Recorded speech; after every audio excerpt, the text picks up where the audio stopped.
Hello, everyone, and welcome to episode 58 of the Avocado Gamescast, the internet's 33rd most popular gaming podcast, hosted by a Canadian of Indian descent living in the United States. 58 episodes in, we're finally doing our first Q&A session. You sent in questions, and we have answers. Good answers? Bad answers? Perplexing answers?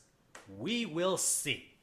Anyway, my name's Merve, and joining me, he answered a Craigslist ad for a job at Wilmot's warehouse. It's Science is Bad. I hurt my back. Lift with your legs. What's under his bush? It's Mr. Glitch. Happy New Year, everybody!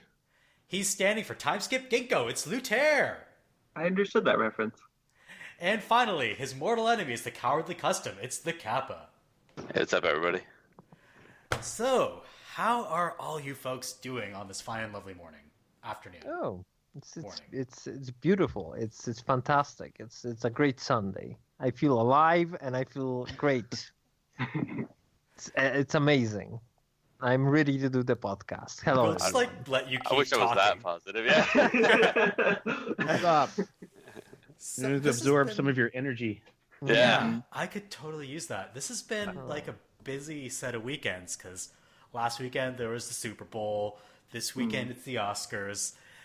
It's as if, the world doesn't let up for us. Yeah. I will every person funnel. I know is trying to shake some kind of cold or sickness, or it seems like everyone I know is just kind of in that same boat. So Oh, yeah. Oh Yeah. There's a lot of that going on.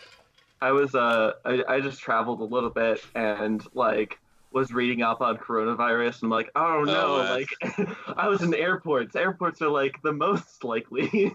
yeah, Oh, yeah. that's definitely like ground zero. Yeah, I'm terrified of the coronavirus, and in the meantime, I still haven't gotten a flu shot. Yeah. Oh, no. Oh, no. That's apparently helps, I think. I read somewhere. To have the flu shot? And Yeah. No, it doesn't. But it's flu is more dangerous than coronavirus at this moment. So if you're worried about one, why not do the other thing? Mm. I'm helpful. legally required to get a flu shot for my job. Great, So, that sounds good. yeah. Nice. So, I just got onboarded when I started my job, and they're like, we're sending you to occupational health to get a flu shot. Great, that's how it should be. God So damn it! I was like, Good. okay, great, free flu shot. Yeah. Fantastic, beautiful. I mean, they also drew blood because they have to run all sorts of blood tests. That's what happens when you work in a facility that handles animals and people. Yeah.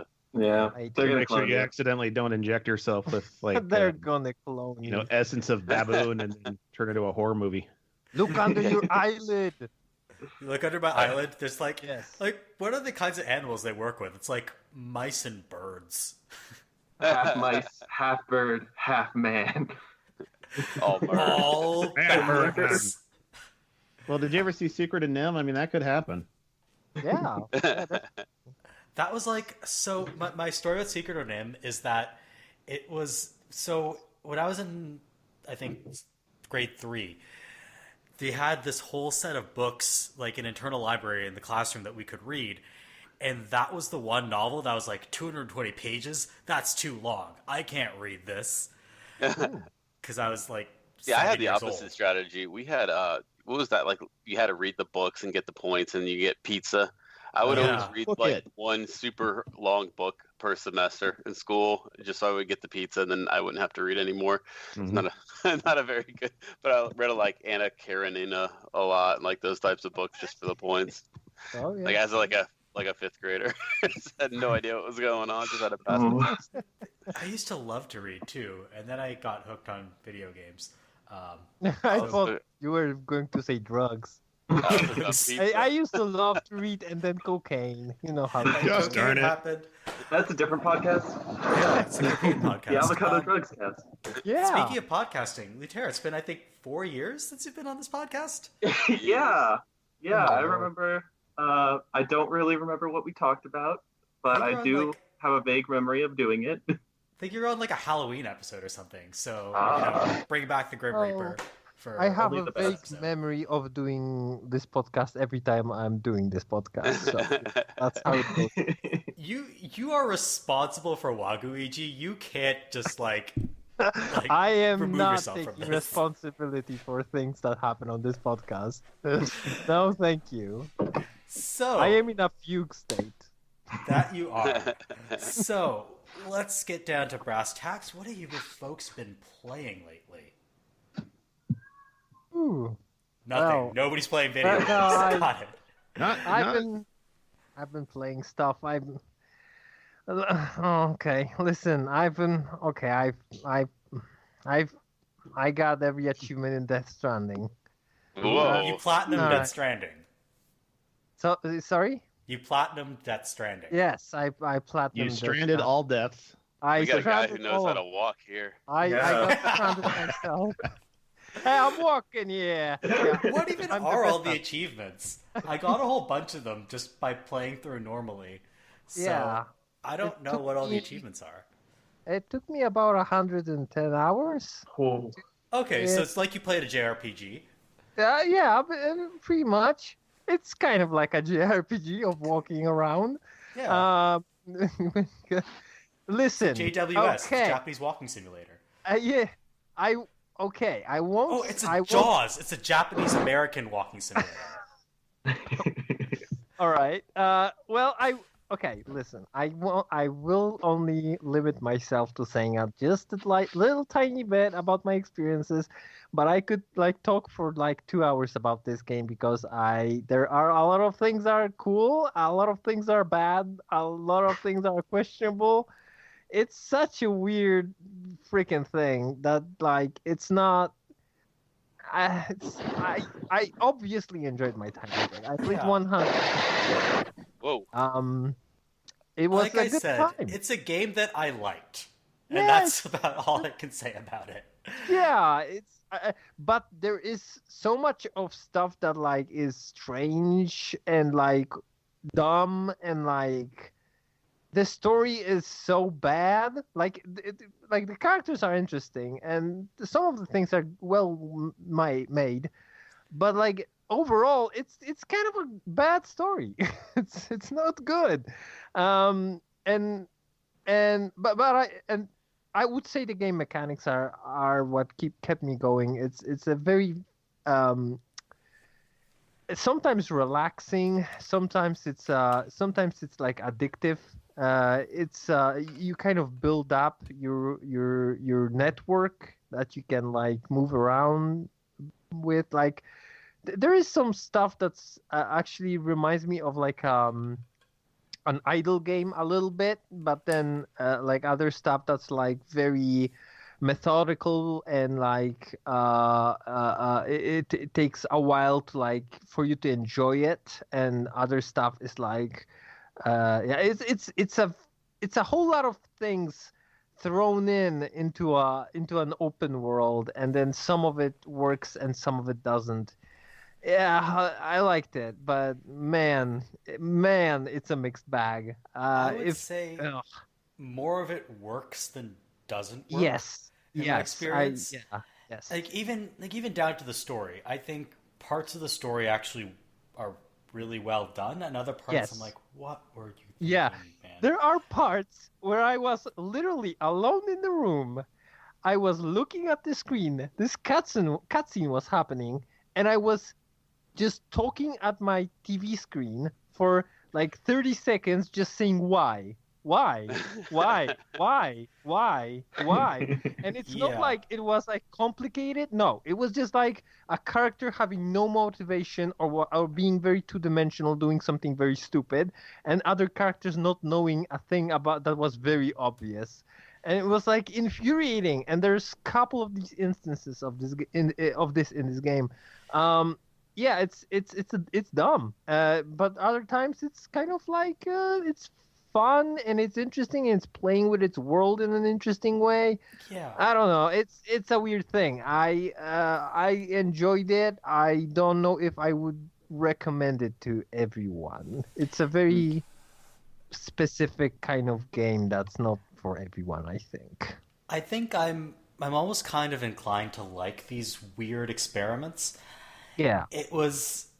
Yeah, I'm very happy that it happened. For a AAA game, this kind of weirdness, I'm all for it. I'm actually the way I'd put it is, if it had been longer, I probably would have ended up hating it. But around, a 35, 40-hour experience, I think, was what I could get out of it and still enjoy it quite a bit. Can I interest you in 110 hours of this experience? No, I liked, say, Persona 5 more, but at the 120th hour, I was just like, please, God, let this game end.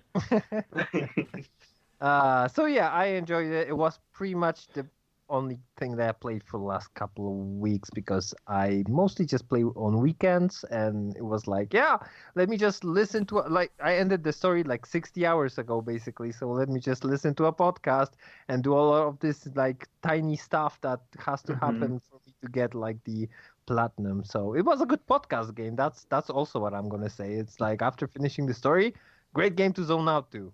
Fantastic. Yeah, especially when you're doing the really long, lengthy walking bits.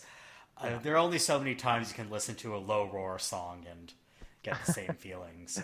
It doesn't like. I think that there are only like 5 or 6 moments in the game where it actually like turns on the music. Maybe 7.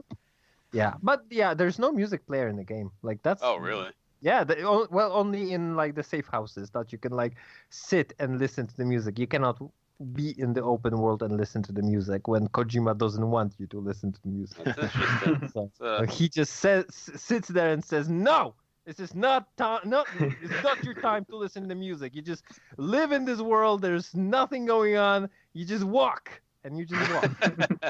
and it's good. And I think it's very good. Sparse. Yeah, and which is an interesting artistic choice. What I'm going to say, there's some people that criticize the open world for being samey, and I think like it has definitely some very interesting places, and it doesn't all look the same, and it looks kind of like what I would think the like Scandinavian country looks like on Norway or something like that. There's a lot of cliffs and like very like mountainous regions. It's kind of like that. It looks like Scotland. Open fields. Yeah, it looks nice. It's a nice looking game.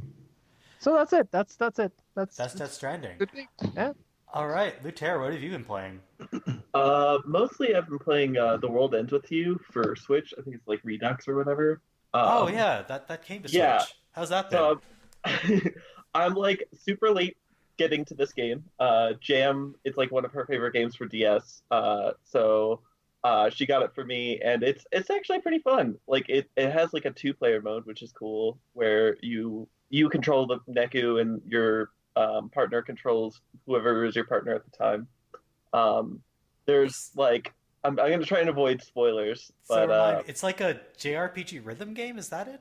Or yeah, well, it's like a beat 'em up / like story, like it's like halfway between a like light novel type deal or a visual novel and a beat 'em up. So you go between these fights and you're issued missions, and you like select the combats that you want to do, and then you can chain them. And like most of so in the DS game, it was like using the bottom screen to do like slashes and dots and circles or whatever attacks you have. Each spell has a different like sort of movement, kind of like Okami.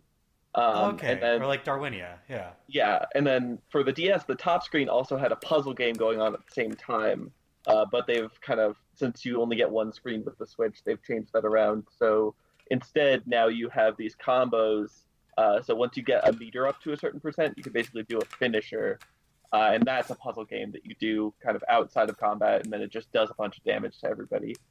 Yeah, see, I only played on DS, and I've always been interested to see how it translates to other stuff. Because on DS, it's almost like playing 2 games at once. Mm-hmm. And how good you get at one of the games determines how good you're at the game as a whole. But it doesn't really. I wouldn't say it affects. Like you can be really bad at the top game and still beat the game. It's almost like a bonus round in a way.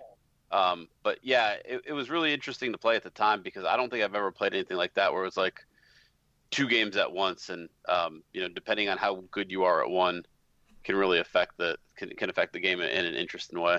Yeah, yeah. Like I have I haven't played the DS version, so I don't really have anything to compare it to. But Jam seems a little disappointed with the change. I think it's like obviously necessary because you don't get two screens. Well, But she was really hoping to you, have two games at the same time. best way I could describe it is like, you know how like there's some of those games where like you develop a weird specific to that game's skill, and then like Yeah, the game feels like its own thing all of a sudden. That's kind of what it was like at the time, at least to get good at that game, because like, oh wow, like you go from not like, wow, this is too much, I can't manage this all, to wow, watch this ridiculous combo I can do, and uh-huh. make this whole fight a joke because I know how to do this thing now. Um, but like at the beginning, like I was very resistant to learning it because you didn't need it almost. And then I only like learned like 2/3 of the way into the game. Like, okay, finally I should just put some effort into this and into learning this, and it made a huge difference in the game. So that might be what she's reacting to if she experienced it that way. Yeah, yeah. I think she's liking it. She's like already beat the game. She has her own version, so she's been playing on her own Switch. And she's already beaten the game, and she's like, I'm gonna get 100% so you can see all the extra scenes that are in this version and don't have to do 100%. Yeah, there's a lot to it too. It's a very long game. I think if you probably 100%, it's maybe one of the longest JRPGs I've played. So that there's a lot there if you want it. You don't have to play it at all though that way. Yeah. The game is very forgiving, and if you just want to do the story modes and story missions, it's not that hard just to get right through to the end. Yeah, I like the level of customization though. There's like I've already come across like 7 different slashing weapons, and like each of them have their own evolution chains, and there's like an encouragement for you to not play the game for a period of time because you get experience on weapons based on shutdown time, like for how long you've had the Switch off. What? Yeah. What? And, We yeah. encourage you not to play this game? I'm not 100% sure. I think I remember on DS that was like there's like a step meter, if I'm remembering right, or something. Like if you would have the DS powered off and walk with it, I think there was like some kind of... It's like encouraging exercise. I think so. I'm not 100%. I can't remember if it was that game or another game, but there was a very big RPG that I played that had some kind of weird... Do you remember that you used to be able to get DS points for just having your DS turned off? Yeah. And there was like some kind of currency. I think it was that game that had that. I'd have to check, but I think it was that one that lets you spend that currency for experience. For this one, it's like whatever you have equipped, when you turn off your DS or not DS, when you turn off your Switch or turn off the game, the next time you log on, it takes like the difference in the date from the last time you played and then turns that into XP. But that could be a problem because certain things will evolve in different ways depending on whether it's shutdown XP or battle XP. And so... and there was a third type of XP in the DS game, which was the mini game. Jam hates that. It's like the Smashers or whatever. Yeah, where you're just like playing with tops basically. She's like, I hated it so much, and now they've made it completely optional, which I think is her most favorite change. So, just checking on, because Kappa said it's a super long game, how long to beat? Let's say completionist run of The World Ends With You at 139 hours. Yeah, that's gigantic. Wow. yeah, I mean, I don't think I've ever played a game for that long. No. Well. It was one of those games where I was like, I could see the ending. Like, it does the whole like, are you sure you want to end this game, basically? But even seeing the ending coming, I was like, wow, I've been playing this thing for a long time. I am ready. Actually, I take that back. I just looked at my little Steam thingy, and it says I played Fallout 4 for 239 hours. So. I have longer playtimes on a couple of Switch games, but my longest playtime for any game on Steam is 97 hours. Wow. I have 300 and something hours in Dark Souls. So. I think I have 300 something in TF2. That was from back in the day. Yeah, my longest is Mass Effect because I did 3 playthroughs of that game. Oh yeah. But it's a long game for a DS. It's damn. Like handheld that's game? A huge game for a portable system. Yeah. Yeah, for sure. All right, Kappa, what have you been playing? Oh boy. Speaking of long games, I've been playing forever. Fallout 4 came back around for me. I don't know. Wow. Really, I don't know really what it was. I think Pikachu's been posting some Fallout stuff here and there, and I was like, man, I should probably get back to this game. I loved it when I played it. Loved it at the time. And the problem with me in Fallout, I don't know if it's a problem, is I get sucked into settlement building so much. So what I've kind of decided to do this time is almost be like a real estate agent. So I get to a settlement, I look at it, decide what I want to do, and then I just go to like the mod pages, the Nexus mod pages, and just try to find a settlement that fits like what my idea of it is the most.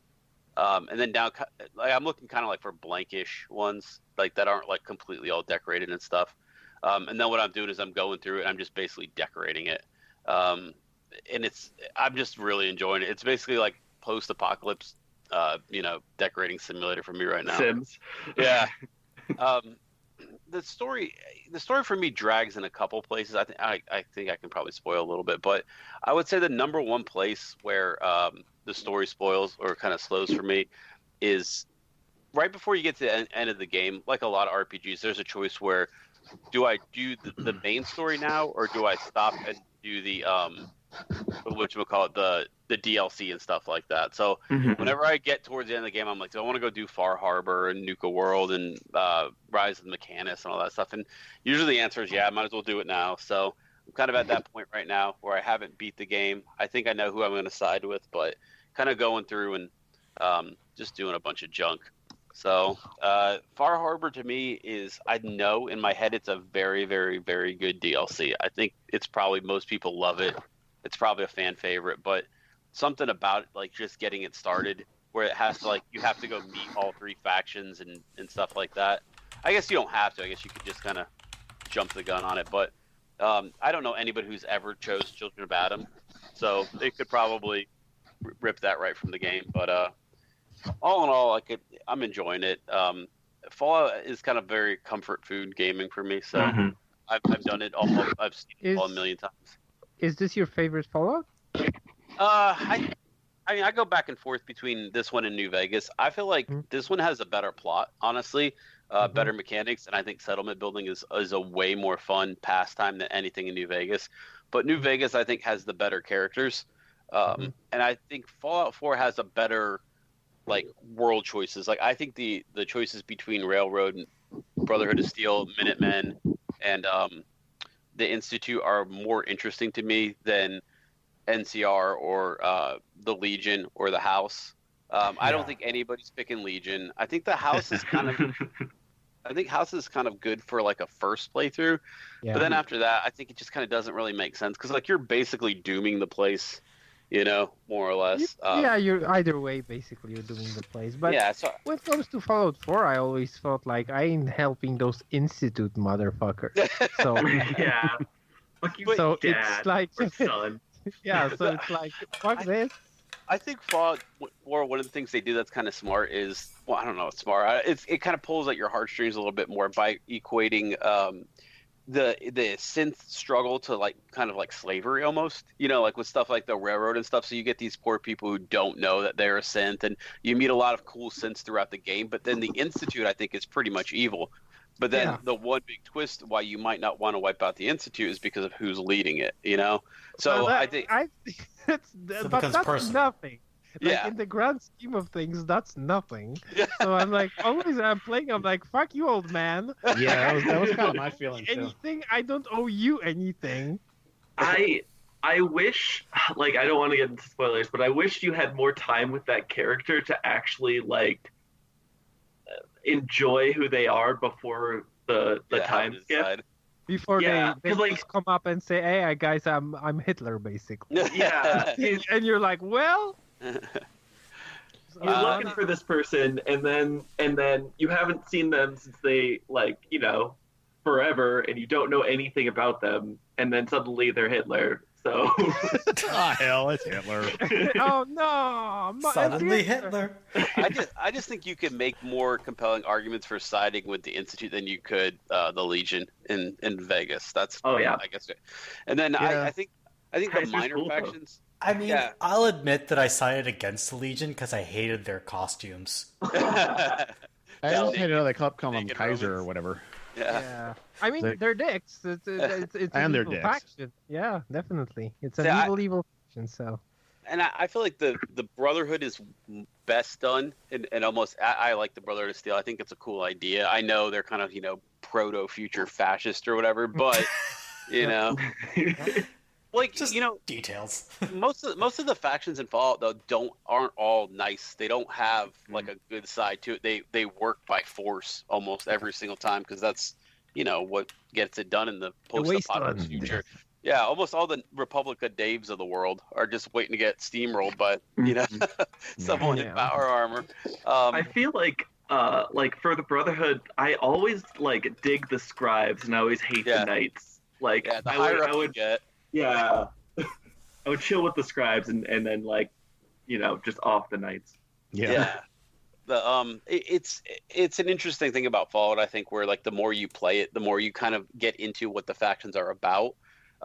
In a fun way, and then you kind of know going into it. Like if there's a Fallout 5, I already know what the Brotherhood's mostly going to be. I've got an idea of what the Rangers are going to be. So it's a cool series. I like falling back into 4 a lot of times because it's the kind of game where I can mod it to the hilt. The modding tools have gotten so much better. I've got 285 mods running right now, which is I know, and it's not crashing. 11 dangerous, man. Yeah, it's really stable. The only crashes I get are a lot of old legacy Fallout crashes, like I'm doing Far Harbor right now, and that place is crash central only because all the stupid weather effects that they've got going on. So sometimes if you zone out into the wrong weather, it just doesn't load, and you end up glitching through the world and you get it reloaded and stuff. But their engine can't take it. I don't know what I'm supposed to do. They really need a new engine. They do. But I mean, some of the we talked about the engine before. There's a lot of weirdly good points to that engine. It's very mod friendly for one. So I would be really worried about losing that part of it if I was them. I've learned that the damn console commands backwards and forwards. So personally, I hope they stick with it for a little bit longer. But I think I don't know enough about how the rendering or whatever works, but it seems like they've been pretty happy with how the game's done for a while. It's just now might be time to finally bite the bullet, make it a little bit better. Yeah, makes sense. All right, Glitch, what have you been playing? Well, lately I've been chasing the PC Dragon again for the first time, and for the first time in a few years, I finally kind of knuckled under and built a new machine. So most of what I've been playing is just benchmarks. What's your favorite one? Yeah. MSI Afterburner is one hell of a game. Yeah. I mean, you talk about min-maxing or whatever. It's freaking MSI is just the best damn thing. You talk about hundreds of hours of fun. Playing, does your desktop have LED lights or something? It's God, no. Futuristic. Does it talk to you? It talks to me, but do I answer it? No, I mean, so it talks to me in my head. It talks to me constantly. Get out of there!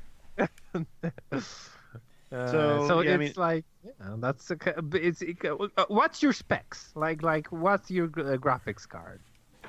It's a 2080 in this little feller. Oh, that's what I got too when I got my new machine. Except for the problem with my machine is that it came with, so I got it built through CyberPower, and one of the problems with it is that its cooling system has an LED light, changing color LED lights, and there's no way to turn it off, so it's just constantly cycling through a bunch of psychedelic colors, and it has a window on the side, so I can never.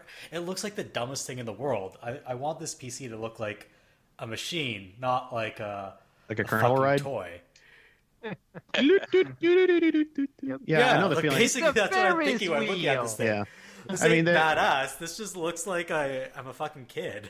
Yeah, well, that's kind of. I mean, that's what these things are basically aimed at. And my nephews love this shit. They love the army of RGB lights. What looks like a swizzle stick inside your computer. I'm not a huge fan of it. I mean, I've seen some neat case designs where the lights are synchronized.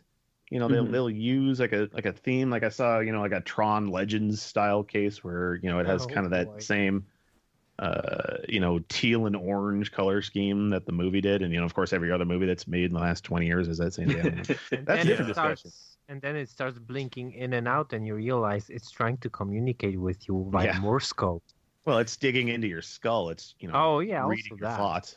Yeah, my computer has been doing that for years. Yeah, I like looking at those things. I just don't want to own any of those things. Yeah. Well, they're hard to avoid. I mean, there's a blue light on the graphics card that is just there. I mean, it doesn't change colors, but it, you know, there's a big logo that says GeForce RTX yada yada in big blue bold lights that. Like, I don't fucking care about this. I just want a machine with good airflow that runs everything I want it to run. Yeah, that's all I'm looking for.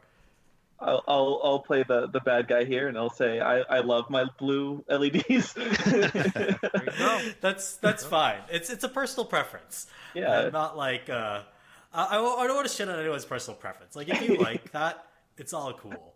Yeah, it's kind of sad that it's like mandatory for certain pieces of hardware. Right. I've just grown to accept it, to be honest with you. I don't love or hate it. It's just like, whatever I buy is gonna have way too many LEDs and stuff. I try to like at least synchronize them, and I do have the LEDs on my keyboard and mouse. I do like those. Yeah. There's a real good feature I actually like where it's it records the key press. Mm-hmm. So like if you push, like it's normally lit up like let's say white, and you push the key and it turns blue, and it's good because if I screw something up, I can look down at my keyboard and be like, oh yeah, I pushed the wrong button. You know, like for all those times where like, no, I know I hit it, but no, now I can look down and be like, yeah, no, you didn't. So it kind of does this weirdly comforting. Yeah, I got an LED keyboard for the first time with this new machine, and it's actually working out really nicely because now it means that. You know, if you use a keyboard for many years, then the labels start or the paint starts peeling off, and then you can't tell what keys you're pressing. Mm-hmm. Sure. This actually is nice because it's just light up LEDs, and I can switch the colors on them. And when I'm not using the keyboard, I can just turn off the LEDs entirely. Is it mechanical? I'm actually really liking this. Well, I bought one of those DOS keyboards. Oh, yeah. And I love it, except for the fact that, you know, one of the things I sought out a keyboard that didn't have light up keys because, you know, whatever. But the keycaps, I've actually had to have them send me replacement keycaps for, you know, some of the like the WASD keys and some of the other stuff because they're already wearing off, and I haven't even had this keyboard for like more than 6 months, and I don't play. You know, I'm not. You know, competitive Overwatch player guy. Mm-hmm. So that's what they're called. Right. Competitive Overwatch player guy. Yeah. That's actually my screen name. Yeah. Right. Hi there, I'm George, competitive Overwatch player guy. It's gonna be mine now. Yeah. Overwatch player guy. Underscore 420. Yeah. 69 420. But so I mean, I'm a little disappointed with this keyboard and the fact that, you know, in another month or two, I'm going to be looking at, you know, mystery keys on my keyboard. Well, nice take a Sharpie, just a Sharpie in your hand. It's a black keyboard. Oh man, they make white Sharpies, right? Yeah, well, that's just gonna. Yeah, that ain't gonna work. Probably just have like little white fingertips at the end of that. Offer time to bring up our new sponsor, DOS Keyboards, for all your keyboard. Sorry. For all your keyboard needs. Yikes. Can you imagine if this podcast was sponsored? We would never be able to keep a sponsor for more than an episode. Yeah. DOS Keyboards, worst damn. Man, these Dollar Shave Clubs are just. We have a rule, like myself at all. Sorry, I'm late on the podcast, guys. I was trying to shave, but this razor kept like digging into my skin, gave me some kind of weird herpes infection. This night because of this Casper mattress. Podcast brought to you by NordVPN. I got hacked. I actually do have to shave today. I have like a mega neck beard. I need to shave off the neck right now, so my beard doesn't look stupid. I mean, it already looks stupid, so it doesn't look even stupider. Any other benchmarks that you want to tell us about Glitch? Just the stuff that's like, downloadable. I tried out that superposition benchmark. I guess it's kind of an older one, but it works. It looks cool. It's a little scene of like a weird 60s physics lab, and there's a big physics machine in the middle that makes physics happen. Oh, and that's how you played Half-Life 2 then. Yeah, pretty much. Physics. So yeah, you're benchmarking your computer with physics. And I appreciate that. Like, by physics, do you mean like actual physical objects moving around in the space, or is it like lighting effects? Well, it's both. So Okay. you're in a room. You're in like this dusty, like laboratory type thingy. So there's all sorts of god rays and multiple lighting and then positions. It's filled with water, and 100 ducks fall from the sky. Now that I would pay to see. Exactly. That's basically just Control, right there. Yeah, maybe that's in the unlocked version. Nice. Great game, by the way. Y'all should play Control. So what have I been playing? Not Control, which I finished a few weeks ago and was great. I have been playing, and I promise I'd try to stop talking about weeaboo bullshit, but that's not going to be this podcast. Be true to yourself, man. Let your free soul how dare you. Yeah, I've been playing Tokyo Mirage Sessions on the Switch. Yeah. Which is an interesting experience for me because I didn't own a Wii U, so I'm experiencing this for the first time in all its Switchport glory. And I think I might have found the bounds of my weebiness. That's strange because I did play this game, and I'm not too much into like Japanese nonsense, and I did play it. I did play it for a couple of hours, which is pretty good. I mean, I should say I like it so far. Okay. I'm enjoying playing this game. I did enjoy it, yeah. It seems fun. It's so weird. Oh, yeah. Okay, here's the premise. The premise is the best part, I think. Okay. The premise is that a whole bunch of mysterious supernatural happenings are going on in Tokyo, and you join in a talent agency that has idols and actors. And the way you defeat these evil supernatural things that are happening is that this talent agency doubles as a supernatural secret agent agency that takes on these monsters called mirages with the power of song and dance. If that doesn't sell you in a game, I don't know. So I don't know what would. you fight with have a heart of J-pop? steel not to want to play that.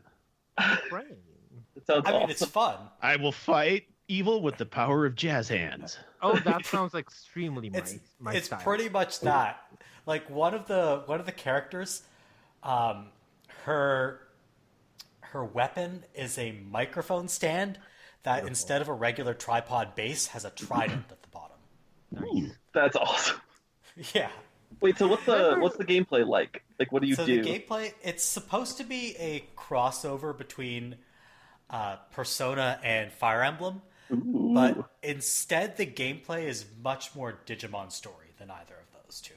So it's your standard turn-based. It's like Persona. I'd say it's more Persona than Fire Emblem. It's probably more Persona than Fire Emblem. That's for sure. Fire Emblem is mostly in the aesthetics. There's a lot like the when you go into battle, your costumes are very Fire Emblem. But beyond that, it's mostly Persona-ish. The JRPG it's most similar to in both gameplay structure and combat is Digimon story. Yeah. Yeah, it's your standard JRPG. Find the weaknesses, exploit them. Talk to people in your off time and do side quests. Very standard JRPG kind of setup, but it's very steeped in idol culture and Japanese pop culture and Tokyo pop culture. You can walk around Shinjuku, Harajuku, etc. I just very much like the part where like you defeat monsters by singing at them. It's just so good. It's very, very stupid, but it's my kind of stupid. I really like it. So yeah, that's Tokyo Mirage Sessions. I'm enjoying it so far. Maybe I'll start to feel differently. It's much harder than you might think it would be.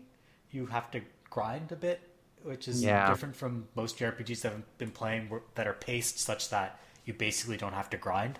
This one you do kind of have to grind a bit, otherwise it'll be I think it's difficult. Long, right? I've heard it's quite a long game. Let's check how long it is. Oh boy. How long 38 hours. That's not so bad for a JRPG. I mean, it'll probably take me around 55, I'm guessing, if it says 38 here. But I'm also doing all the side content. So yeah, it'll probably take me a good 50, 60 hours to get through. All right. Anyway, so that's what we've been playing lately. Let's get to the meat of this podcast, which is a Q&A session. So what we did was we asked a bunch of folks in the avocado community to send in questions that we were going to answer on this episode. And it's the first time we've done this, 58 episodes in, but I think it's a fun thing to do every now and then, just because sometimes I'm out of inspiration for things to talk about, and the community can inspire us in many ways. And we don't have to pay them. Yeah, it's great. Free labor. So let's start this off with a question from our friend President Hound. What's a game that helped you through a difficult time, if there is any? I'd say I noted down. Let me. Butterfly Soup, which when I was I've heard a lot of good things about that game. Yeah, it's a very emotional game. It's a very much. It's a game about a couple of high school girls that are kind of are figuring out that they're playing on a baseball team, and a couple of them are figuring out their lesbian feelings, and it's a very a cheerful, fun game that helped me when I was very depressed. So I think it's a very well made, and it definitely feels very heartfelt and honest, and the person that wrote it is very threw a bunch of themselves into this game, and it shows, and it's a very a positive ray of sunshine, and it did help. Mm-hmm. Yeah. For me, whenever I had finals, especially for the last couple semesters of college, I would buy a video game the week before finals, and then say I can't play this until I'm done with finals. So the one I remember the most was I bought Bastion a week before finals, finished my last final, started in the evening, and then played until 8 in the morning the next day and finished the game. Nice. Oh wow. Yeah, but it's a really nice feeling to just sort of I have nothing but free time now that the finals are done. I just need to get all of it out. Yeah. You were probably stressed, and this helped, right? Oh yeah. It's something to look forward to. Nice. Yeah, I mean, definitely I play a lot of turn off your brain kind of games when I'm feeling stressed or frustrated or anxious or whatnot. Yeah. Pretty much any iteration of Doom helps a lot in that regard. Yes. The new one or the original game. My second one was Doom 2 that I'm playing when I'm stressed. Yeah. Is anything where you have this crazy power fantasy where one of the things I really love about the 2016 Doom or whatever you want to call it is the notion that basically everybody in the entire forces of hell is sort of terrified of your wrath. The Doomslayer. The Doomslayer being the ultimate badass, and it's a lot of fun, especially when you get into a groove and play it for when you kind of get in the zone of being able to stick and move and switch weapons in the fly and smear demons all over the walls and kind of just zone out the world for a little bit.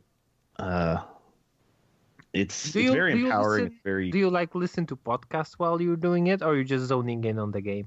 I get to ripping and tearing. I got to rip and tear. Mm-hmm. Yeah. Exclusive Jump right in there. And at least with my old computer, I don't think it would have been an option. That poor thing. Mm-hmm. that getting it to play Doom was asking an awful lot of it. Oh yeah, at that point you're like, yeah, you gotta. Yeah, I had to put that old warhorse to sleep. Yeah, well, I had to take it back in the barn and just so nobody would hear the shot. Yeah, well, but yeah, so yeah, any version of Doom or any game like that along the same lines. And if you guys ever remember the old Serious Sam games, oh yeah, I remember those headless and screaming I remember, people.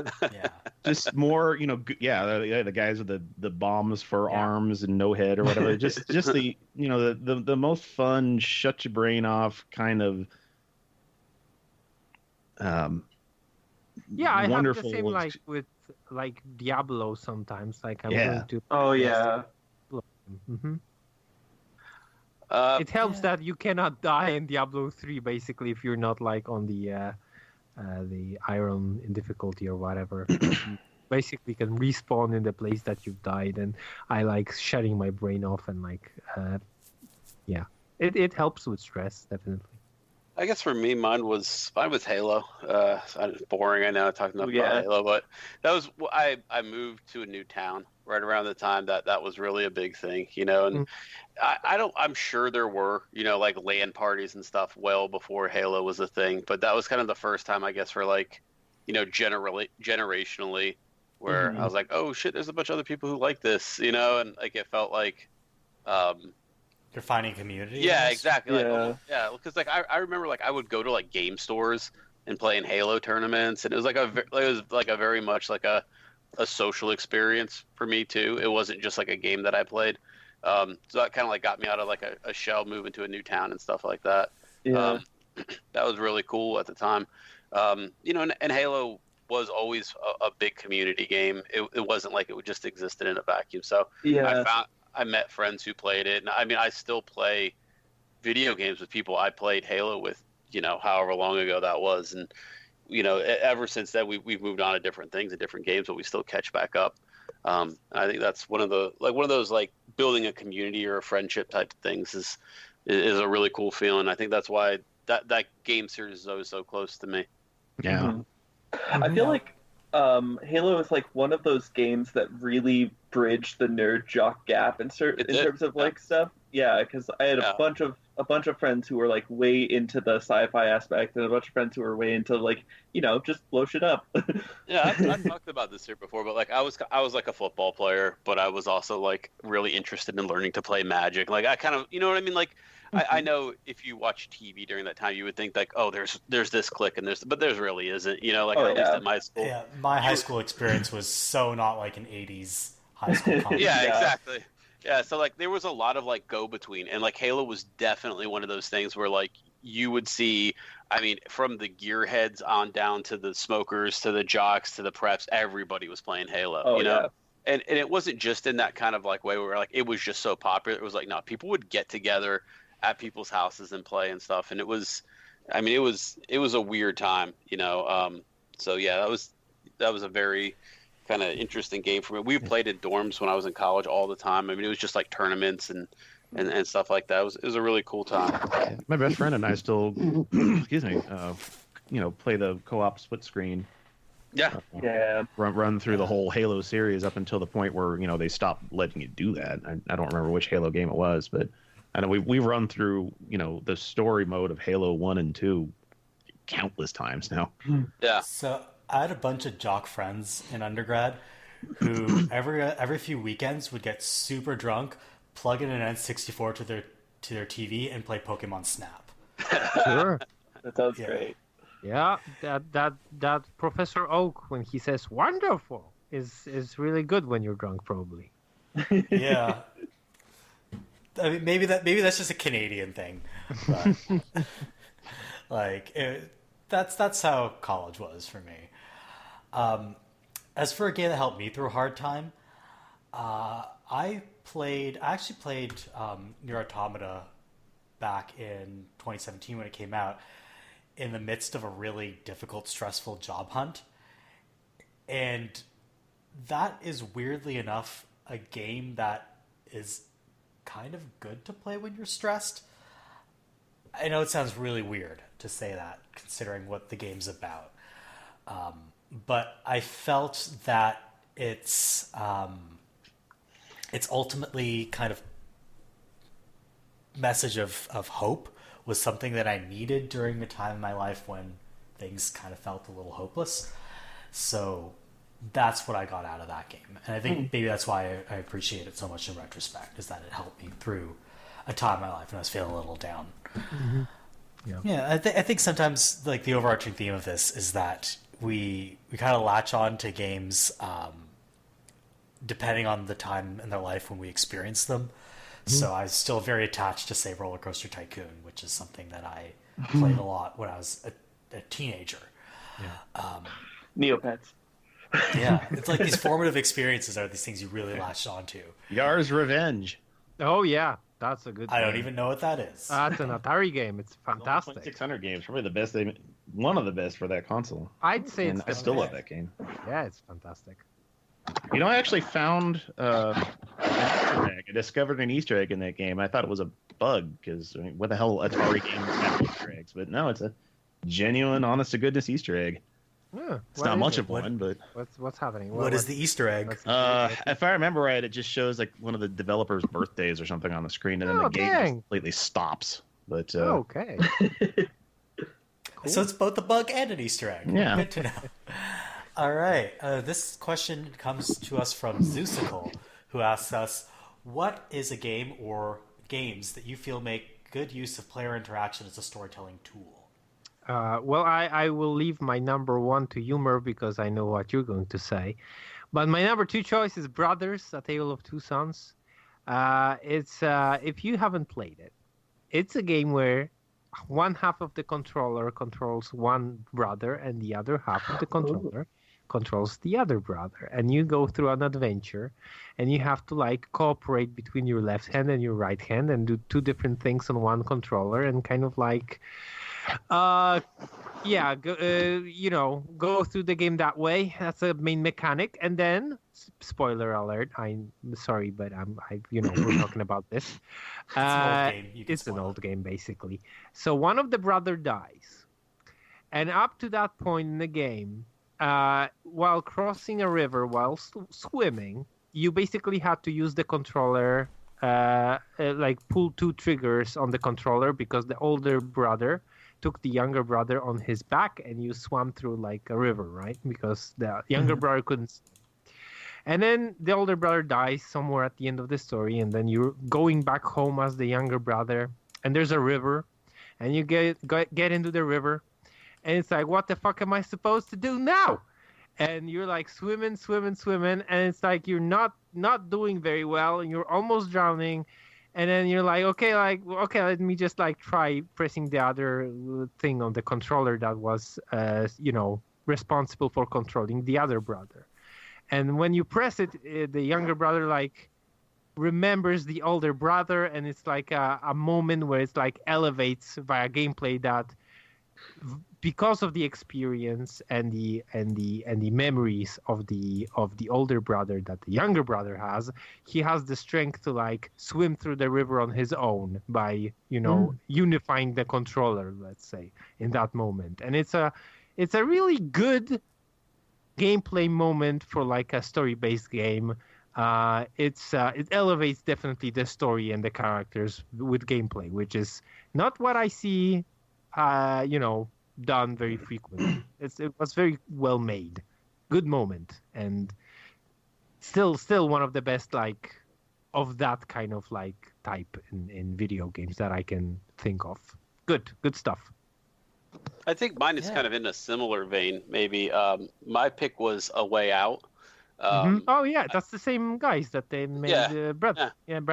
I think it kind of fell off the radar when it got announced. I think a lot of people were really interested in it, and then I don't know, like it seemed like it was there for a minute and then gone. But a lot of cool mechanics between the two characters. This time though, it's an actual person playing it. It was smart. I think one of the things that EA did when they released this game is they gave everybody who bought the game a free copy to give to a friend. I thought that was really smart because that's really the only way to play this game.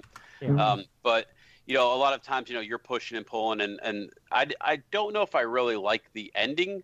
It kind of forces you into something, but it was a really interesting game just to play with the interactions between, you know, if I do this, this happens to this, and you start to really feel for each other characters. And of course, you know, you got your friend in your mic, you know, telling you, oh, don't do that, and you know, you kill him or whatever, and it's it's kind of interesting. There was another game that I thought had a really cool mechanic. I don't know if anybody played this game. It was called We Were Here Too. Has anybody heard about this? I heard of it. Yes. I haven't heard of that one. That was a really interesting game if you didn't cheat. They called themselves a cooperative discovery game. So what happens is there's two people playing a game and they don't see each other's screens. So when you enter a room, you have to say, okay, I see a bunch of coffins, and then this one's got a star on it, this one's got a crystal on it. In the middle of the room, there's a book, and as you go through it, you're talking your way through the discovery of certain things, and your puzzle fits into their puzzle or vice versa, and then if you work through it together, you're able to kind of get through it in a cool way. And it actually, you know, we talk a lot about exploration games. That was a game where I actually felt like I was exploring because I was seeing only half of the picture. And someone else was seeing the other half. And then when we would talk, we were getting the whole picture. I thought that was really, really cool way to do it. Cool. There's a kind of, I guess, a party game called Keep Talking and Nobody Explodes. Yeah. Oh, yeah. Yeah, A lot, that a one's lot in really that good. same vein, which I think is pretty clever use of, you know, two players with, you know, without the whole picture of what's going on in the game, and you have to work together to defuse a bomb.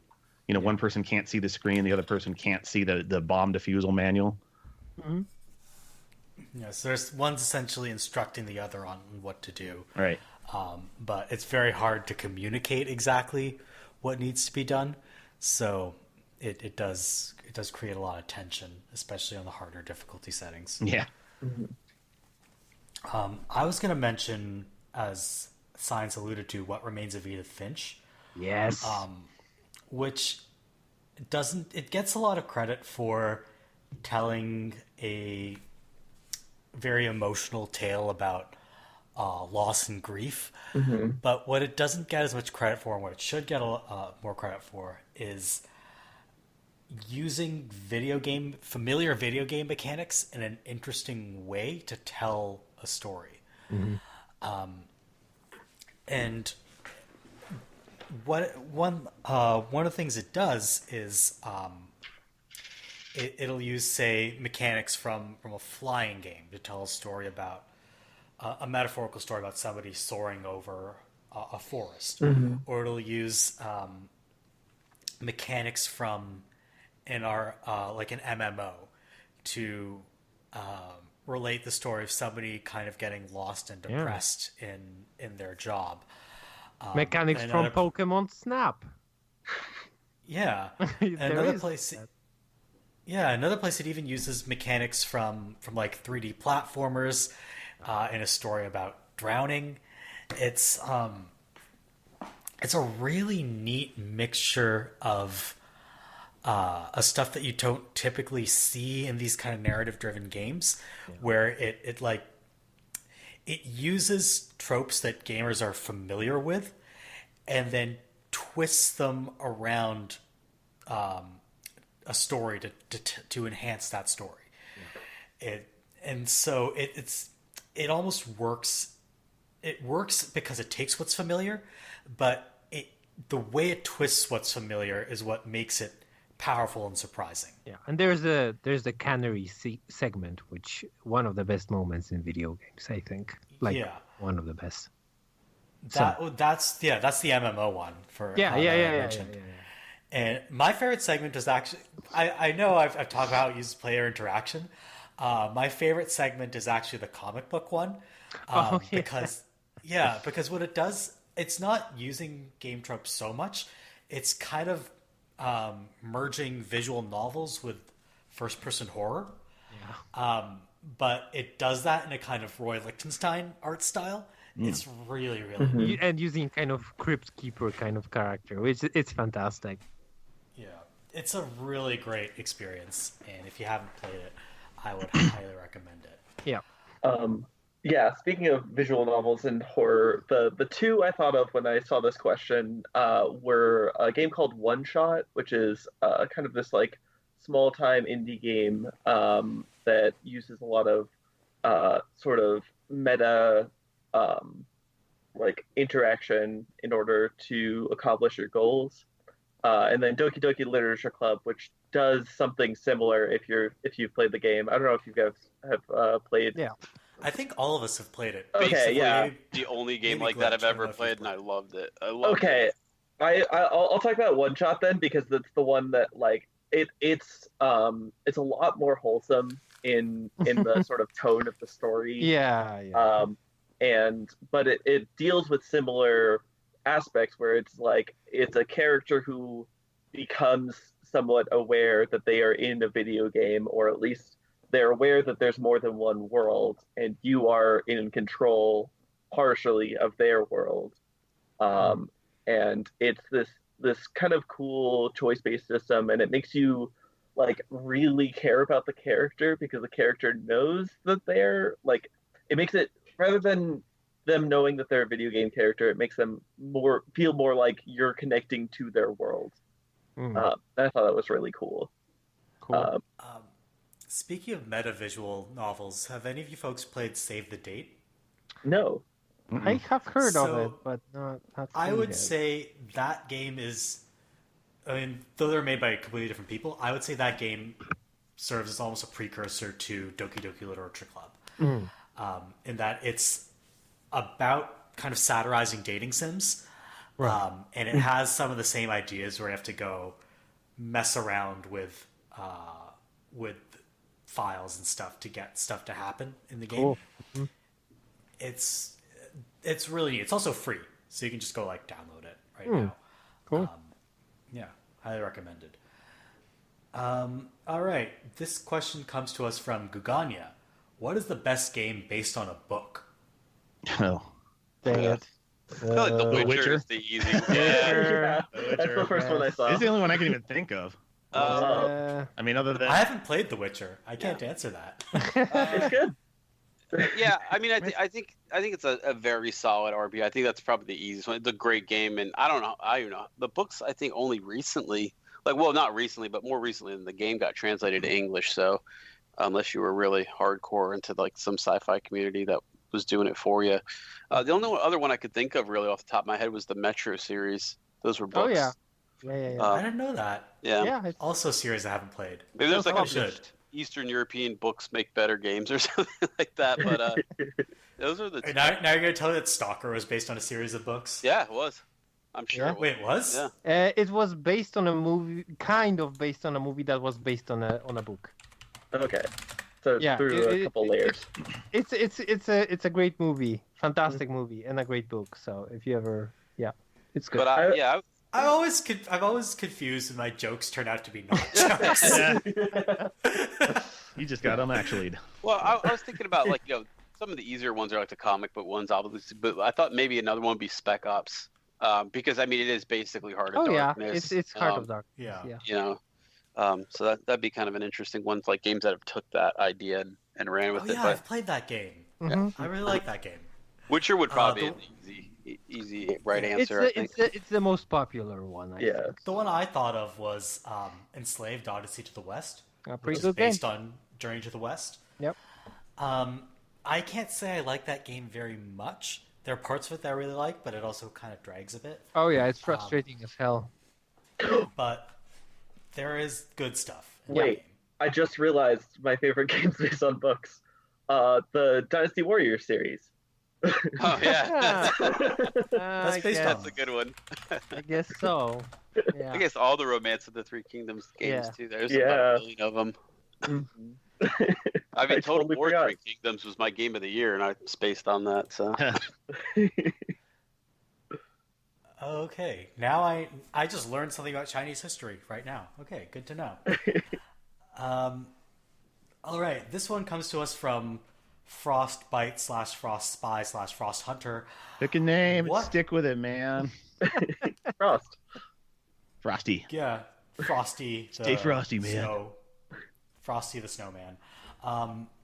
What's a game you'd like to see remade in a different genre and why? I would love to see BioShock, Oh, you but made thing. as That's my thing. Legend of Grimrock kind of game.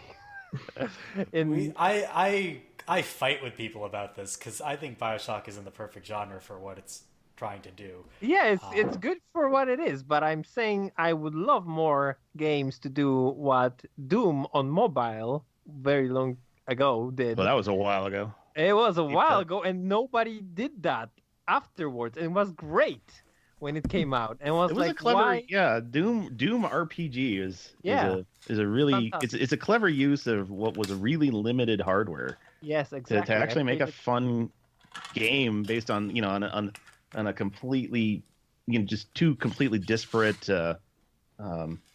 genres. Yeah. Yeah, I played it on a Walkman cell phone, flip phone. Yeah, I played it on a Motorola Razr. Yeah, I had a great time. Let me say that. I would like, in general, for there to be more genre-defying spin-offs of series. Yeah. I was gonna say probably more like the BioShock games, or in particular BioShock Infinite redone as like a DOS era adventure game.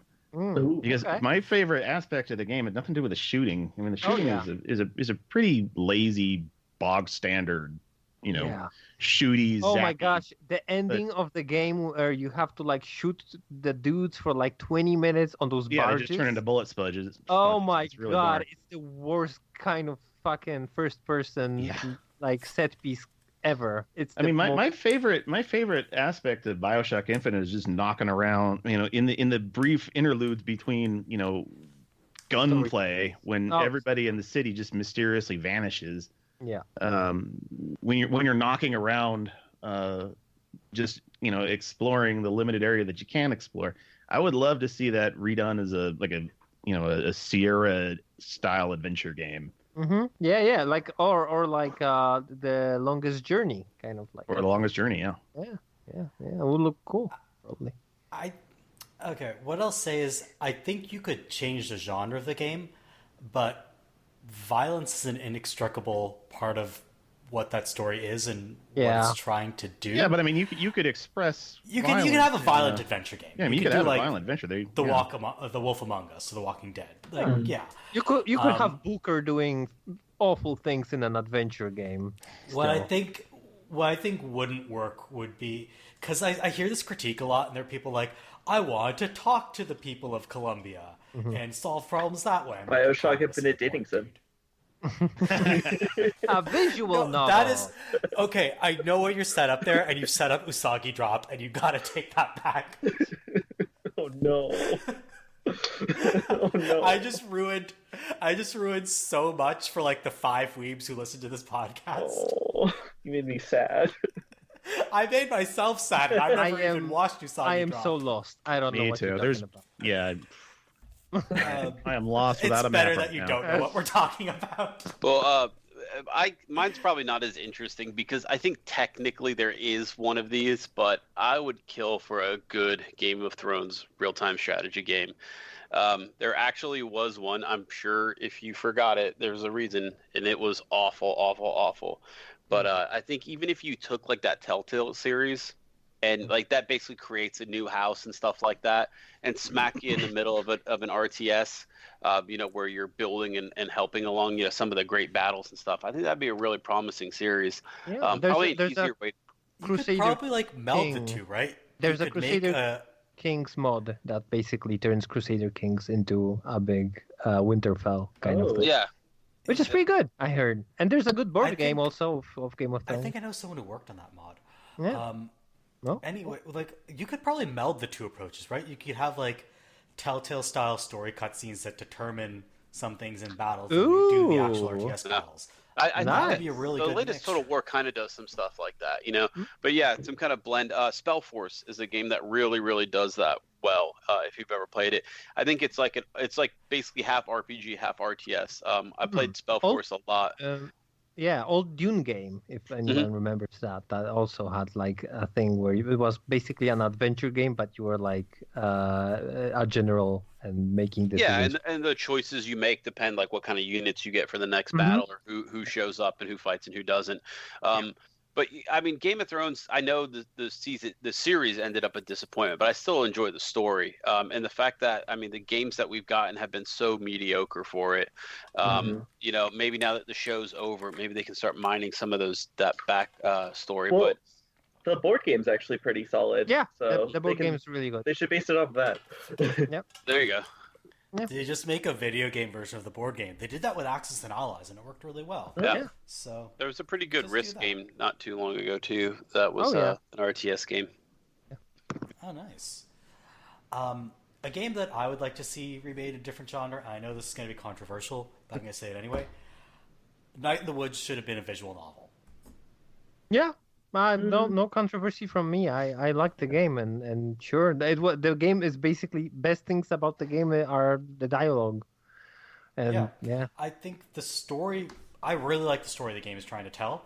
Yeah, I just hated doing the same repetitive thing over and over and over and over again. I think like you lose a little bit of like they did like the game was designed to like make you feel like you're in like a small town, and like day by day you get up, you do like similar things, you go through similar neighborhoods, you meet similar people, and I get what it was trying to do. So I think that would be lost a little bit in a visual. I totally agree. You would lose that sense of being trapped in that funk. Yeah.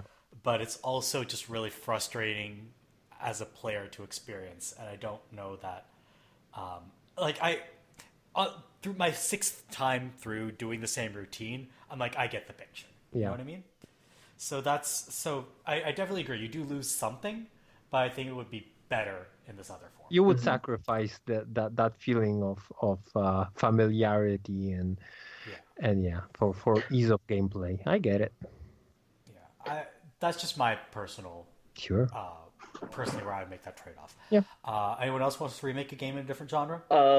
For me, I'm kind of like I'm a sucker for Musou or Warriors style games. So you could pretty much make any other game into a Warriors game, and I would play it. So you're in luck. Persona 5. Are they getting one? Essentially, the Persona 5 sequel is going to be a Musou style game. Oh my god, awesome! I'm playing through Fire Emblem Warriors right now with Jam, and there's one level that is just the worst, but other than that, it's a lot of fun.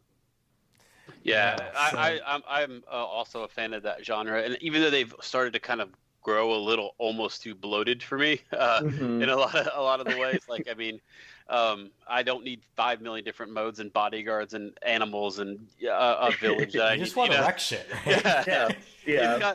There's a lot more to it lately, but I think you plop almost any recognizable video game, character in one of those games, and you have a hit on your hand. I don't think that the Zelda one was, lightning in a bottle. I think you could do that with almost anybody, and people love that power fantasy trip of just taking out a whole army as name a video game character. Butterfly soup Musou. Yeah, exactly. But they've got such a refined gameplay loop at this point that it just feels it's a great game just to play. I mean, like literally just sit down and play. A lot of I couldn't tell if I was playing Dynasty or Samurai or Empires or whatever, but just sitting down and playing it is still a real fun treat. Yeah, and it's one of the few that still like sticks to couch co-op, and that's something I need from video games sometimes. Oh yeah, if you have actual meat space friends to play games with, it's still the best way to do it. Yep. It's still my favorite way. I don't play online very often. I much prefer just having. I mean, even if it's just we're firing up Sonic 2, and one of us is Tails or whatever. It's so much more enjoyable than it is playing online. At least in my opinion. Yeah. Yeah, like one of my buddies, he's his girlfriend is like a huge gamer, and he's like more of a casual gamer. And what he was telling me last night is that he just enjoys sitting on the couch and watching his girlfriend play video games, which is cool. But I think they really value the few experiences where they can play together. And I'm like, well, you should get more of those. But for him, it's just like, I play Pokemon and then I watch her play Death Stranding. So Sure. You know, some people really like that community experience, but sometimes I think it's great to be able to actually get people involved and not just, you know, having them sit on the couch and be like, what's that? What's this? What's that? Yeah, that would get a little You know? annoying. But I don't know. Maybe his girlfriend's cool with that. So, Somebody's mooing. Yeah. moo. That's me. Oh, Okay. sorry about that. I'll be out. for a second. Lutair is mooing. That's cool. So this question's a little more meaty, and it comes to us from Sloot. Barring current copyright and IP laws, do you ever think that archivists will ever get to the point that tacit approval and support from publishers and devs is a given rather than the exception? Nah, it's all about the profit. Is there If money in it? Yeah, if Yeah, it's all about the profitable. scratch. Yeah, I think you know, we live in a world that's all about that money. So if you know, if I somebody think can, I mean, open- they're still charging, you know, they're still making collections of, you know, 30, 40-year-old arcade games and reselling them for, you know, $30 online. yeah, You you know, can buy the Yara's same Revenge. game over and right. You Yeah. can buy Yara's Revenge, packaged with a bunch of, you know, Atari classics or whatever, and sold for $30. I mean, that's a form of archival. It's better than nothing. Yeah, It's just yeah. I wish that it were more public domain for games that were that old. Yeah, because you buy those pack-in games with the most popular games, but the less popular games are kind of like forgotten and can be like completely disappear. So Well, emulation, I think, is such a gray area for everyone. You know what I mean? I think it's hard for for companies to give up on software and just let it. You know, they've been looking the other way on emulation forever. So, I think getting to what his, his point is that, you know, can I just emulate? Can I just preserve it? Can I whatever without the publisher actually, you know, giving specific permission? Like, because I think specific permission has always been abandonware, right? But Like, but they let's have to- also remember that publishers often capitalize on emulation. There's a Right. lot of code that is interchanged when a big company comes out with oh, here's our old MAME games, and it turns out that a bunch of this MAME code it's like the emulator from the PC or something. So Yeah, there are times when they've taken ROMs directly off the web and then modified them a little bit and then just thrown them in the game collection and sold it to people. Yeah. And at that point, you're just like, I think even Nintendo. I understand that some coder probably isn't being paid enough to do this properly, but it is kind of ghoulish. Yeah, it is. I think the problem too with it, and we've talked about this before with the idea that if you're gonna go and download a game and just, you know, play it or whatever, emulation doesn't really care what you've paid for, what you haven't paid for, whether the game's abandoned or not. Once you open the door to emulation, it's all or nothing, I think, in some ways.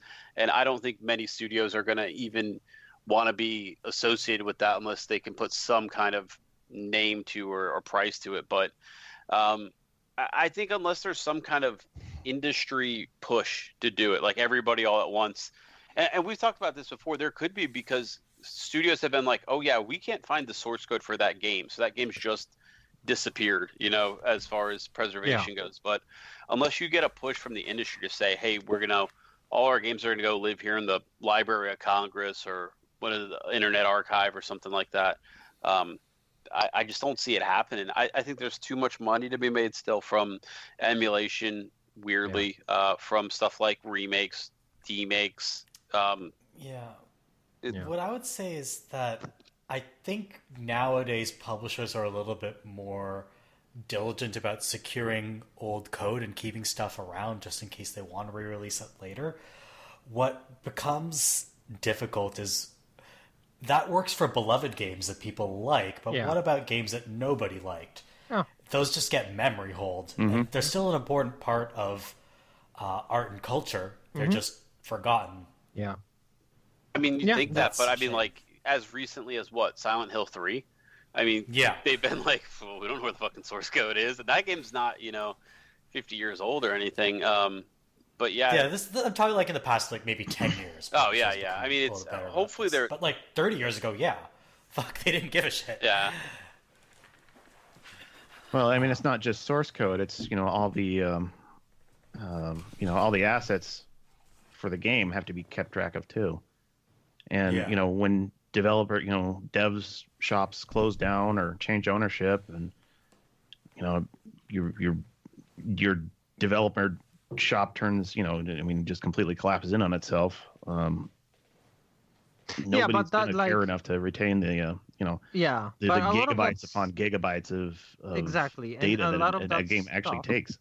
A lot of that stuff, like, it won't be preserved because, like, that's not the stuff that, like, can be emulated or, like, taken from the game, basically, because sometimes it's impossible. And, like, like if the developer won't release the source code and it gets lost, like, there's no archiving it. Like, it's lost, and that's it, basically. So all you can do is try to reverse engineer it, and that's pretty much it.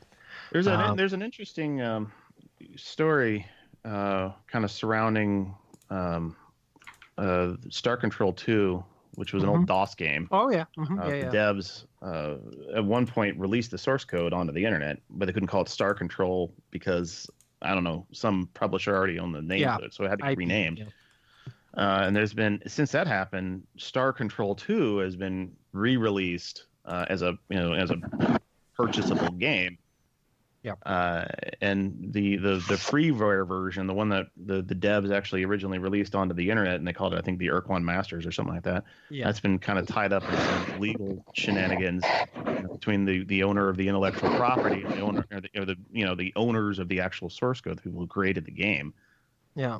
Or like, remember Metroid 2 remake? That whole thing. Was it Stardock that was involved with that whole legal battle? I don't remember. I think they seem to be involved in every legal battle somehow. Yeah. That was one of those things where it was one of those really messy legal battles where the games press was kind of letting their. I mean, to be fair, Brad Wardell is a massive dipshit, but they were kind of letting their justified hatred of Brad Wardell color how they were reporting on that. And they were not completely correct about the legal details, let's say. Yeah, but to be honest, like, if you're a big company and it costs you probably more to, like, screw up your name like this, like, people always will be rooting for the underdog, not the big company. So you always will look kind of like a dick if you are this kind of stubborn about, like, oh no, this cannot be, it's not your game anymore, and we're going to sue you, and that looks very bad. So I think at some point, it always does look bad. You have to be like, this. That's like public image stuff, right? Exactly. I don't care how like individual gamers on the internet react to shit, because they don't have that wider responsibility to be fair and or accurate at all. Yeah. So how they react, whatever. Yeah. I root for the underdog in this shit. Like when Crytek was going around trying to bully people with lawsuits, I was like, fuck Crytek. Yeah. Didn't matter how. Didn't matter what legal standing they had. Yeah. I just. That's why Crytek crumble. I did really like what Capcom did when people were remaking Resident Evil 2, and Capcom, like. The people that were having this remake came out with, like, an update, and Capcom was like, hey guys, listen, the thing is, we're making Resident Evil 2 remake too, so you can keep all of your stuff, you have to kind of change the name, but we'll kind of, like, we're not going to send you cease and desist, we can just talk it out. And people were like, yeah, that's cool, that's a good way to, like, actually kind of do it. Yeah, well, I mean, it's a guarantee that, a fan remake or whatever is not going to eat into the sales of an actual remake. Yeah. But Nintendo needs to learn from that. Nintendo they can stand to be a little bit more like Valve in that regard. Yeah, Nintendo is. Yeah, I don't think Nintendo can learn very quickly. They're very slow to learn stuff. Nintendo is very casual about certain uses of their IP and really, really draconian about others in a way that's not consistent. Well, I think it's anything that has anything that has a sniff of eating into revenue or, negatively impacting an intellectual, their main intellectual properties. Nintendo goes after. I feel like I mean they're like Disney. Part of that might be like Once Bitten, Twice Shy, where like the CDI Zelda games, like third-party versions of their IP tend to like. Well, Nintendo's making plenty of third-party releases. I mean, all of their mobile games are farmed out to different devs. That's true. Yeah. That's true. But they might as well make money out of it, I guess. Yeah, well, they made money out of the CDI games too. They were licensed properties. No, I mean, it was a big dispute. That's why they couldn't use the name Legend of Zelda in those, because that's not the Nintendo didn't. Well, you have a point. It was. If I remember right, it was like the result of a deal. Philips was tasked with bringing a CD-ROM drive to the SNES, and then in return they got the rights to like Mario and Zelda names. Yeah. It was a weird thing. The 90s were a weird time. Oh.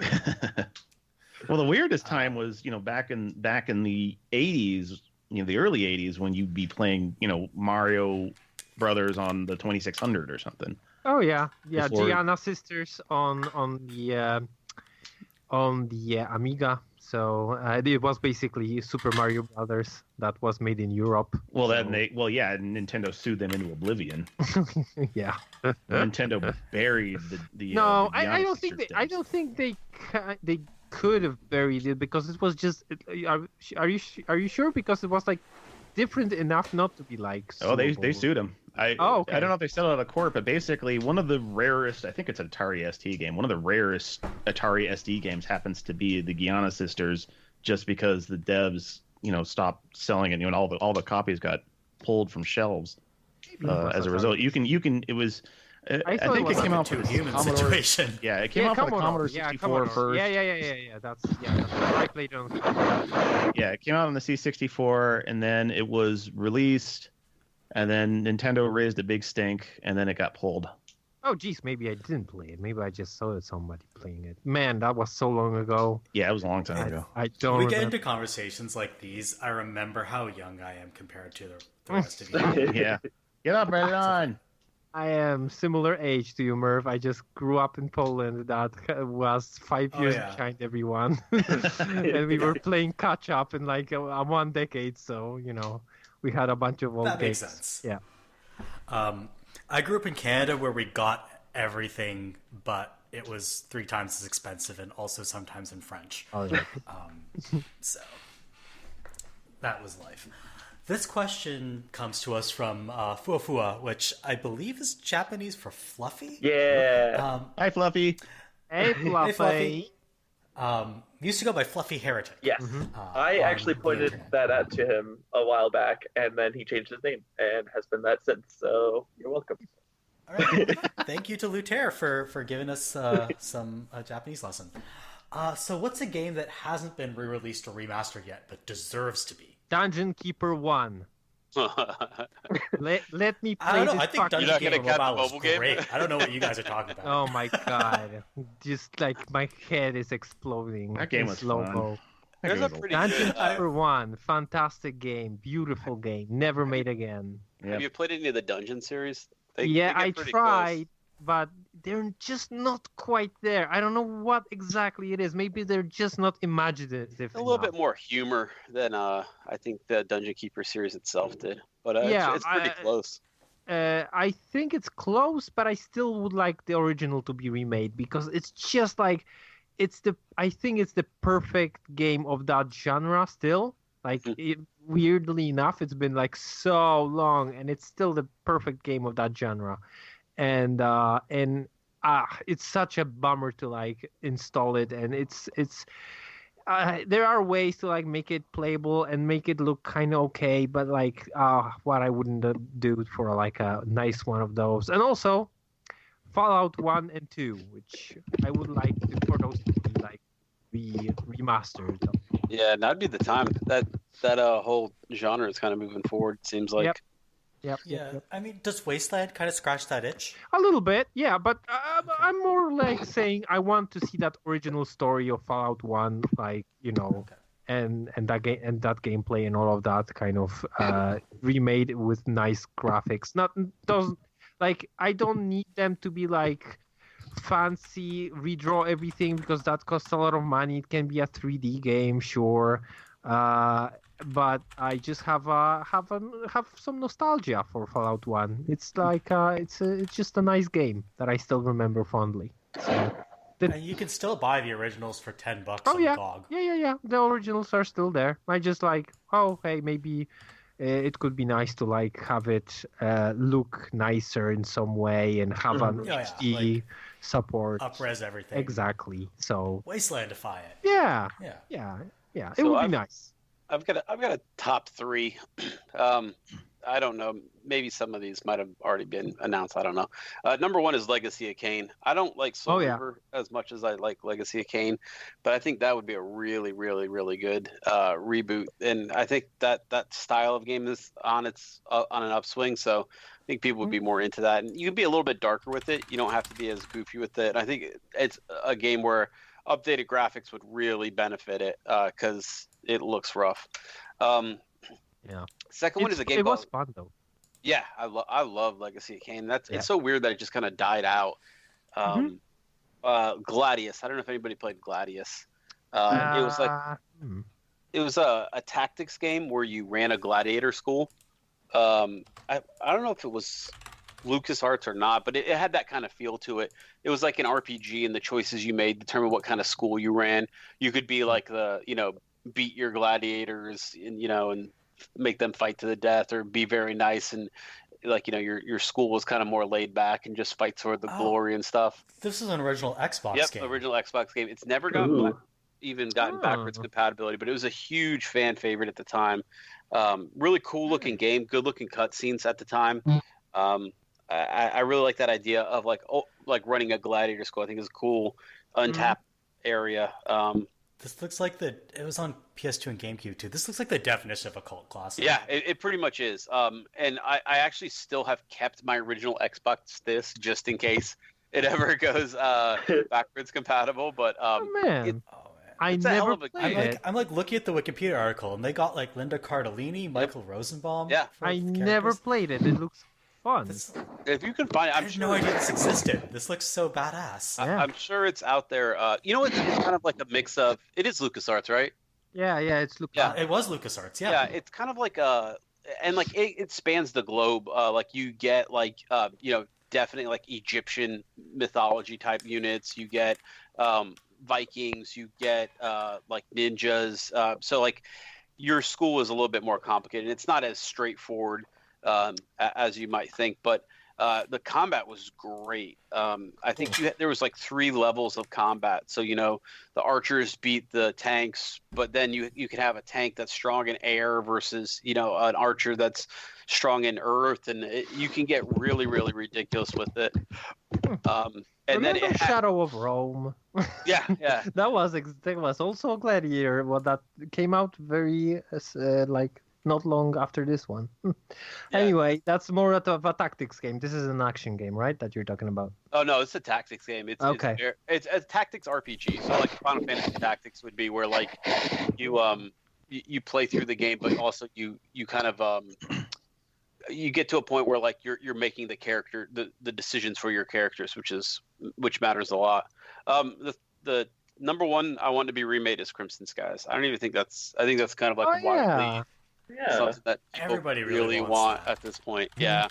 I don't know what's taking so long. What's hard about it. I maybe it's an IP thing. Nobody knows who owns it or something, but man, it seems like Microsoft has just been sitting there with this, the ability to make this forever and never done it.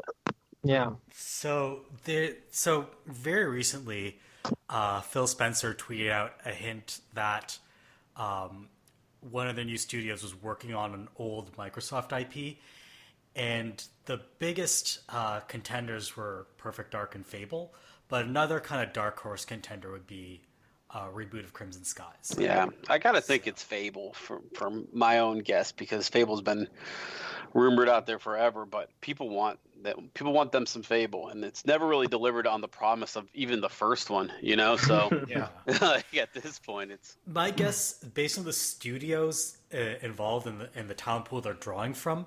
My guess would be Perfect Dark, but they gotta believe that they have one of their other new studios working on Fable. So hopefully there's room for Crimson Skies as well, and they can bring back that IP. Or they can bring back Brute Force, which only I remember and care Oh about. no, I remember Brute Force. It was horrible. No, it's awesome. Oh no. It was! See, Lutair gets it.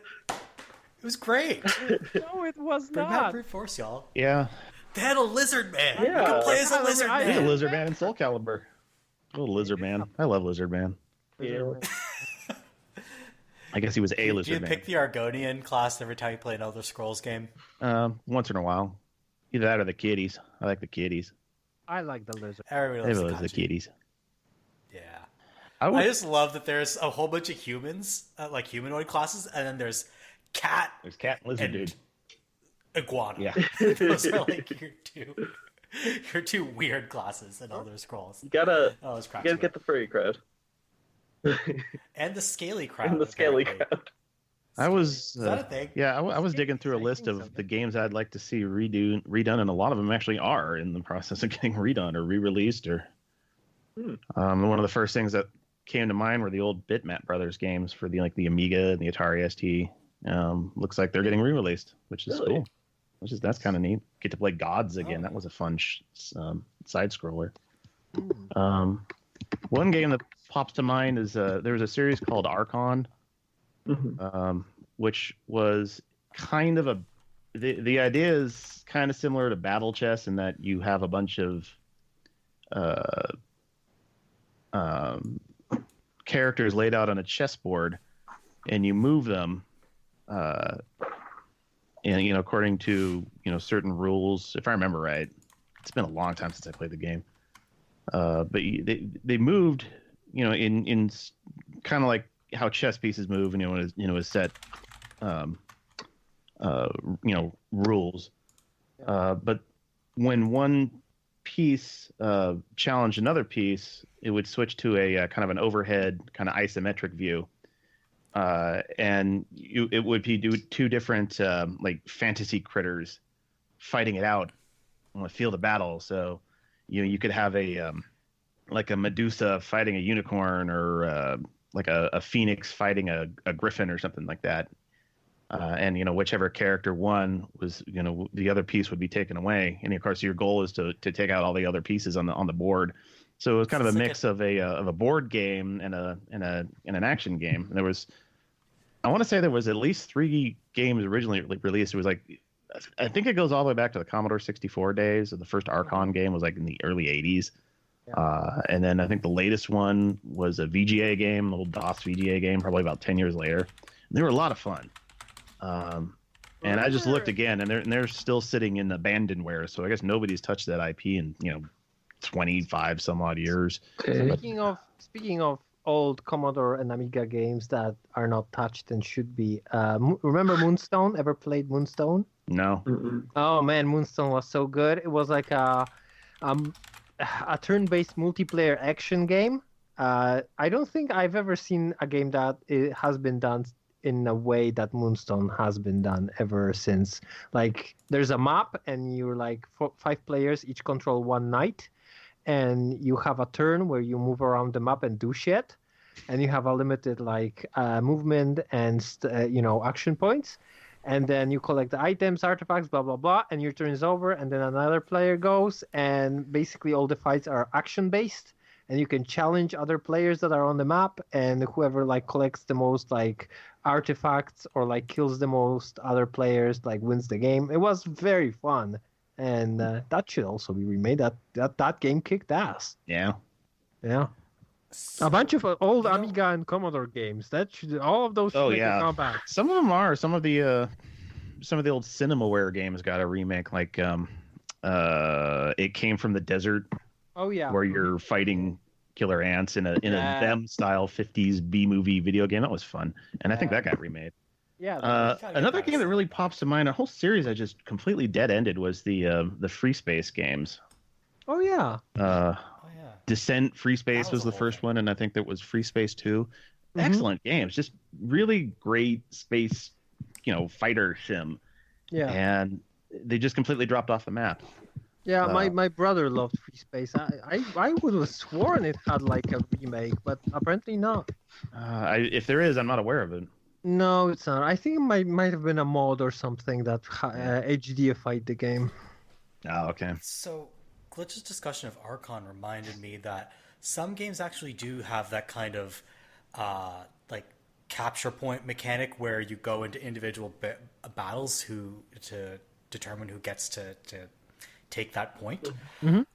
So the last Digimon story game, Hacker's Memory, had a mechanic like that, where you would, but instead of going to action-based battles when you collide with another player on the map, you would go into the standard turn-based battles. It's always a really interesting mechanic because it's like 2 layers of tactics. Where do I move on the map, and then how do I fight the battle when I get there? So I think bringing back Archon would be really neat. I'd love it. Yeah. So games that I want to bring back, this is going to be very niche, but you folks might remember that Maxis made all those sim games, but they also made a bunch of non-sim games. They made Marble Drop, which was an action puzzle game. I remember that. Spore Dark Hunter, is that what you're looking at? No, fuck that. No. They also made 2 pinball games, Full Tilt and its sequel. Oh, yeah. I want those to get re-released because there's no way to legally buy those anymore. So, and I had Marble Drop on CD from way back in the day, but my CD's all scratched now and it won't run. So I would definitely love a re-release of Marble Drop. Other weird games that people have forgotten. You can't legally buy The Simpsons Hit and Run anymore. Oh There's yeah. probably really issues involved. I mean I have a CD of it. I have a console. Yeah, I have the disc still. Yeah, but you can't buy it anymore, so they should re-release that. Yeah. I mean, there are legal hurdles, I'm sure, but they should. And finally, they should do a proper re-release of the old Tony Hawk games, not that stupid HD collection that was broken as shit. They fucked up so bad. Yeah. So bring back Tony Hawk, and bring it back well, not like THPS 5, which was garbage. I miss skateboarding games. Those are so much fun. They were fun. Yeah. I always sucked at them. I was terrible, but yeah, I mean, the physics made no sense. Yeah, the physics never made any sense. That was the fun part. Yeah. Speaking of Tony Hawk is a talented man. You could not pull that off in real life. Yeah. Any other games people want to bring back? Populous immediately popped to mind as we were talking about. Yeah. Populous. Just get Peter Molyneux far away from it. Yeah. He might be busy making up some mobile game to rule the world or whatever he's last time. Oh boy. What happened to 22 cans? Ugh. I love how that's your reaction. Yeah. Who cares? That 22 cans, I don't even know if they make it. They're probably making some mobile crap. That's why we have to think about them. They're making a game called Legacy for Microsoft Windows. Release date TBA. There you go. Never. That shit ain't never coming out. So yeah. But yeah. Good for you. The only ones I could think of, the main one I could think of was Jade Empire. Oh yeah. Yeah. So you can still buy that on Steam in like an up-res. Yeah, I think like updating the graphics and a little bit of the gameplay, because like if they update, like just tweak it a little bit more and add a little bit more to the hand-to-hand and weapon combat, I think it could be like a really great game. I mostly just miss the story. Yeah, the story definitely shines over the gameplay in Jade Empire. I just want Jade Empire 2. Or a sequel. That'd be awesome. I don't. Yeah, I mean, EA's never gonna make it. I think they made a point at one point saying, "Yeah, we ain't making a Jade Empire 2." Oh, they should. They never actually announced it, and rumor has it that Jade Empire 2 was worked on because it's been on a bunch of people's CVs, but it seems like it was abandoned. Yeah, and they've never made an announcement. I mean, BioWare doesn't exist. Essentially anymore. So. Yeah. I mean, they could give the IP to another one of their internal studios. Yeah, but that's not It's not a priority. It's not a priority, and you wouldn't know if they will do a good job with this IP. Yeah, like they remade or they did a remaster of Heroes of Might and Magic 3, which I was waiting for. Yeah. But then they didn't have any of the expansion, so it's like not really the same game. Yes, it's insane. Yeah, I was sad about that one. Yeah, the whole Hero saga that after 3DO went bankrupt, like those games just went from great to bad to worse to horrible. There's so bad. Oh my god, such a shame. Yeah. The only thing I can find about a potential Jade Empire sequel is that EA recently re-upped the trademark on it, but that's just a standard thing that companies do all the time. Yeah. Just got to park on that IP. To make it a mobile game later on. Yeah, exactly. Like they're doing with Commander Keen. Really? Yeah, Merve making lost Commander his mind Keen with it. mobile game. I have spoken with Merve about this before. I don't think Commander Keen was ever a good game, so this isn't like a huge step down. Heresy! I will not stand for this. I love Commander Keen. Commander Keen. Well, clearly, science is eager to get his anus to Mars. I am, definitely. Okay. Well, this question comes to us from DW, not Dora Winifred Reed, but another DW. What is the best needle drop moment in gaming? I have Saints Row 3 Power, Kanye West song. Oh my god, you stole mine. Yeah, that was a good one. Dropping out of a helicopter. I don't know. Oh, it's so good. Oh, so good. And I would say Metal Gear Solid 5. There are a couple of good songs in there. I would say Ground Zeroes has that Here's to You, Nicola and Bart. And the Phantom Pain has The Man Who Sold the World by Midge Ure. That also sounds pretty good. That like fits the themes of the game and like brings you in. That must have cost an arm and a leg to license. Yeah, probably. Yeah.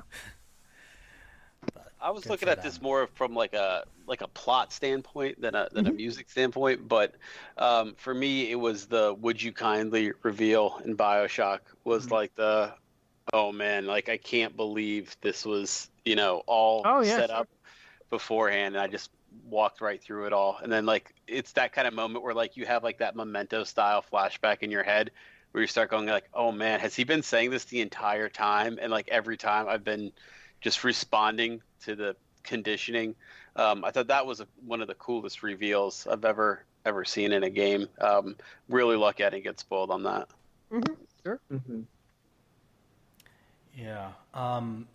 My favorite musical needle drops, there are a couple in Life is Strange that I think are really good. Mount Washington by Local Natives, the end of episode 2. Yeah. That's a really good sequence. The other one, which I didn't actually see because I went with the selfish choice at the end of the game instead of the choice that you're supposed to go with. They play Spanish Sahara if you go with the other choice by Fools. And that's one of my favorite songs of all time. Oh. So joke's great. On you for picking the... Joke's on me for wanting to hear Sid Matters again, apparently. End credit sequence of the first Mass Effect has M4 Part 2 by Fonts. Yeah. It's a great song. Don't know that one, but I remember the ending being pretty cool. Yeah, so it's a great song to just drop in there. And mild spoilers, I'm not going to spoil what the actual gameplay is like, but if y'all have played Control, the Ashtray Maze. That's all I'm going to say. I have not. I have to play Control. Seems like a very good game. So everybody was like hyping up the Ashtray Maze before I played the game. And they're like, oh man, this moment is so cool. It's so amazing. It's one of my favorite sequences in gaming. I'm like, yeah, sure, whatever. I'm sure it's great. And then I played it. I was like, oh, now I get it. This really is awesome. All right. And I'm not going to ruin it beyond that. Okay. Because it really is awesome. That was me and Cause and Effect in Titanfall 2. I was trying to tell everybody, like, it's the best FPS level I've ever played, and like finally people started to catch up to it, and yeah, people were like, yeah, it is that good. That game has, like, I'd say 2 or 3 of my favorite FPS levels of all time. Ah, it's crazy. Cause and Effect isn't even my favorite level from that game. My favorite's the one where you're going through the factory or they're building the prefab houses. Oh yeah, and it's like the you're like on all the getting built around you. Yeah, and then you're kind of like, you're walking through a house that's oriented the wrong way, and you're using the geometry of the house to like kind of climb up. That's super neat. The other one is the one where you're like flipping switches as you're like going through this factory, and you have to like fire a gun to flip the switch. It's very difficult, but also really like if you get it down pat, then you get this really cool rhythm of like flipping platforms while you need to be jumping on them and shooting enemies at the same time. It's super vertical too. Yeah. Basically, they need to make a Titanfall 3. Yeah, right. Well, Apex is printing money right now. I've been sitting on that game for over a year now. I think it's still in its package. It was one of those games I picked up for like $20 for the Xbox. And one of those Xbox fire sales. I need to fire it up. Titanfall 2 is I would say quite possibly, it's probably the top 3 FPSs from the last decade. Yeah, Wow. It just came out at the same time. 10 other FPSs came out. Yeah. But, yeah. It was literally like sandwiched between a Battlefield and a Call of Duty. Yeah, if you're Didn't Destiny come out right about the same time too? Probably. I think so, because I remember Destiny got all the hype, and everybody kind of blew Titanfall off. If you're just looking for a single player experience, because right now the multiplayer is you don't want to get into the multiplayer, but the single player is fantastic. Destiny 2 came out a year later. Oh, okay. So no, yeah, it was really just sandwiched between a Battlefield and a Call of Duty. Just kind of ruined everything for it. Yeah, you should definitely play it. I will definitely play it. All right. Last question that we're going to cover today. This one also comes to us from Guganya, and he asks, "I just played my first Final Fantasy 15, and I'm playing my first Dragon Quest 11. Which series did you come to decades later, and not just because you weren't born yet?" I have as Street Fighter. Europe not very, at least Poland not very big into Street Fighter, and I like came at like when Street Fighter 4 came out. I was like, I'm gonna give it a try. I'll hear about all the Street Fighter thing, and I played a little bit of like Street Fighter 3. Or maybe Alpha 3, and had a good time. But like, I really got hooked on Street Fighter 4. One of my top favorite games, fighting games. So came like a couple of decades late, but really enjoyed it. Yeah, I've been late to the party on a whole bunch of things because I basically didn't play video games from I'd say age 15 to age 19 or so. There's like a 5-year gap in my where I just didn't play video games as a teenager. And so I missed out on a whole bunch of stuff. Also, I didn't have any consoles growing up. I only had a gaming PC, and even then a gaming PC that could only run like super old games because my parents were like, we're never going to get a 3D card. So there were a whole bunch of stuff, especially on consoles, I didn't come to like years later. Particularly Nintendo games, I didn't start playing those until a few years ago. Oh, wow. One of the big ones is Kingdom Hearts, which came out in 2002. First time I played a Kingdom Hearts game was 2019. I still haven't played any. That's probably for the best. Don't start. Then Half-Life came out in 98. Didn't play it till 2012. Yeah. Longest Journey came out in 99. I didn't start that series until 2015. That's a good go. I played through the entire thing. Yeah. Kind of all in one go. Yeah. So yeah, I've come to a lot of series very when you spoke about Nintendo, I just remembered that I did not play Zelda for the longest time, and yeah, like in 2006 2007 I played Ocarina of Time and did not like it at all. So that was my experience. I still have not played a Zelda game. Yeah? Ever. I've never played a Zelda game. Yeah. I have no idea what they're Not at all? like beyond action-adventure Yep. RPGs. No, I've played maybe 5 minutes of Ocarina of Time once as a kid. I've never actually played a Zelda game. No, I did not like it. I would say that I did love Breath of the Wild, so I would recommend that if It would be tough to go from Breath of the Wild back to Ocarina of Time and have to deal with just the Oh no, I how much in retrospect how much simpler Ocarina is, both in terms of I played it in aesthetics and 2007, gameplay. so back then it wasn't like too far off from where that game was. And That's true. It'd be only about 11 years old at that point. Yeah, it wasn't too bad. Yeah, but yeah. However, I'd say some Zeldas are definitely worth playing through, even though they're old. Yeah. Yeah. I think the 2D Zelda's held up better. Yeah, probably. I haven't played it in particular. Yeah, maybe I'll play it someday. Yeah. Yeah. I know some people are going to disagree with this, but like one old game that still holds up for me is Deus Ex, which came out in 99 or 2000. Yeah. I can still fire that up now and enjoy it, and not feel I like like it's it a too lot. archaic. System Shock 2. I played it long after it came out, and I was like in 2011 or something. I was like, man, this is still really fun for me. Like, I know some people won't find it fun, but I had a blast with it.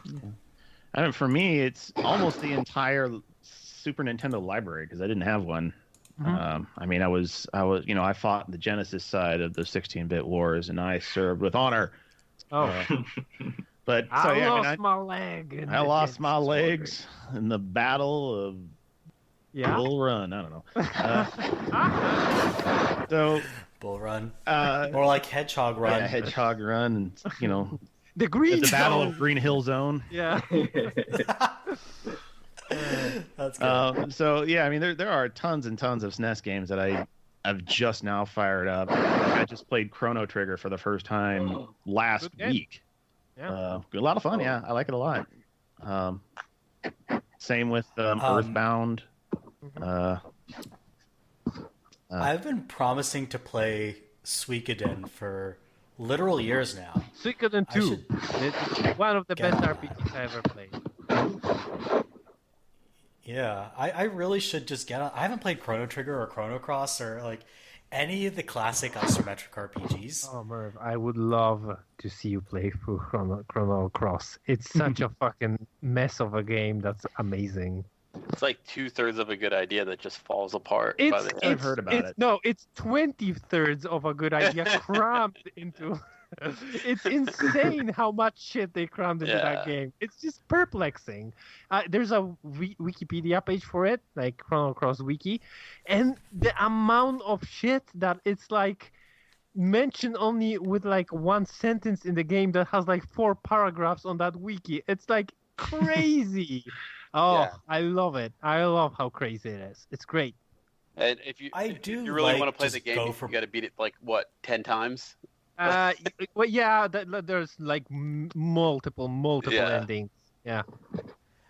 I like games that just kind of go for broke and do weird ass shit. Yeah.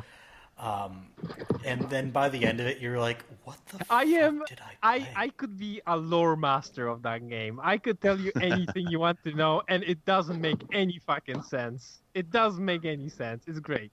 Okay, so it's like Kingdom Hearts. Oh yeah, it's very much so.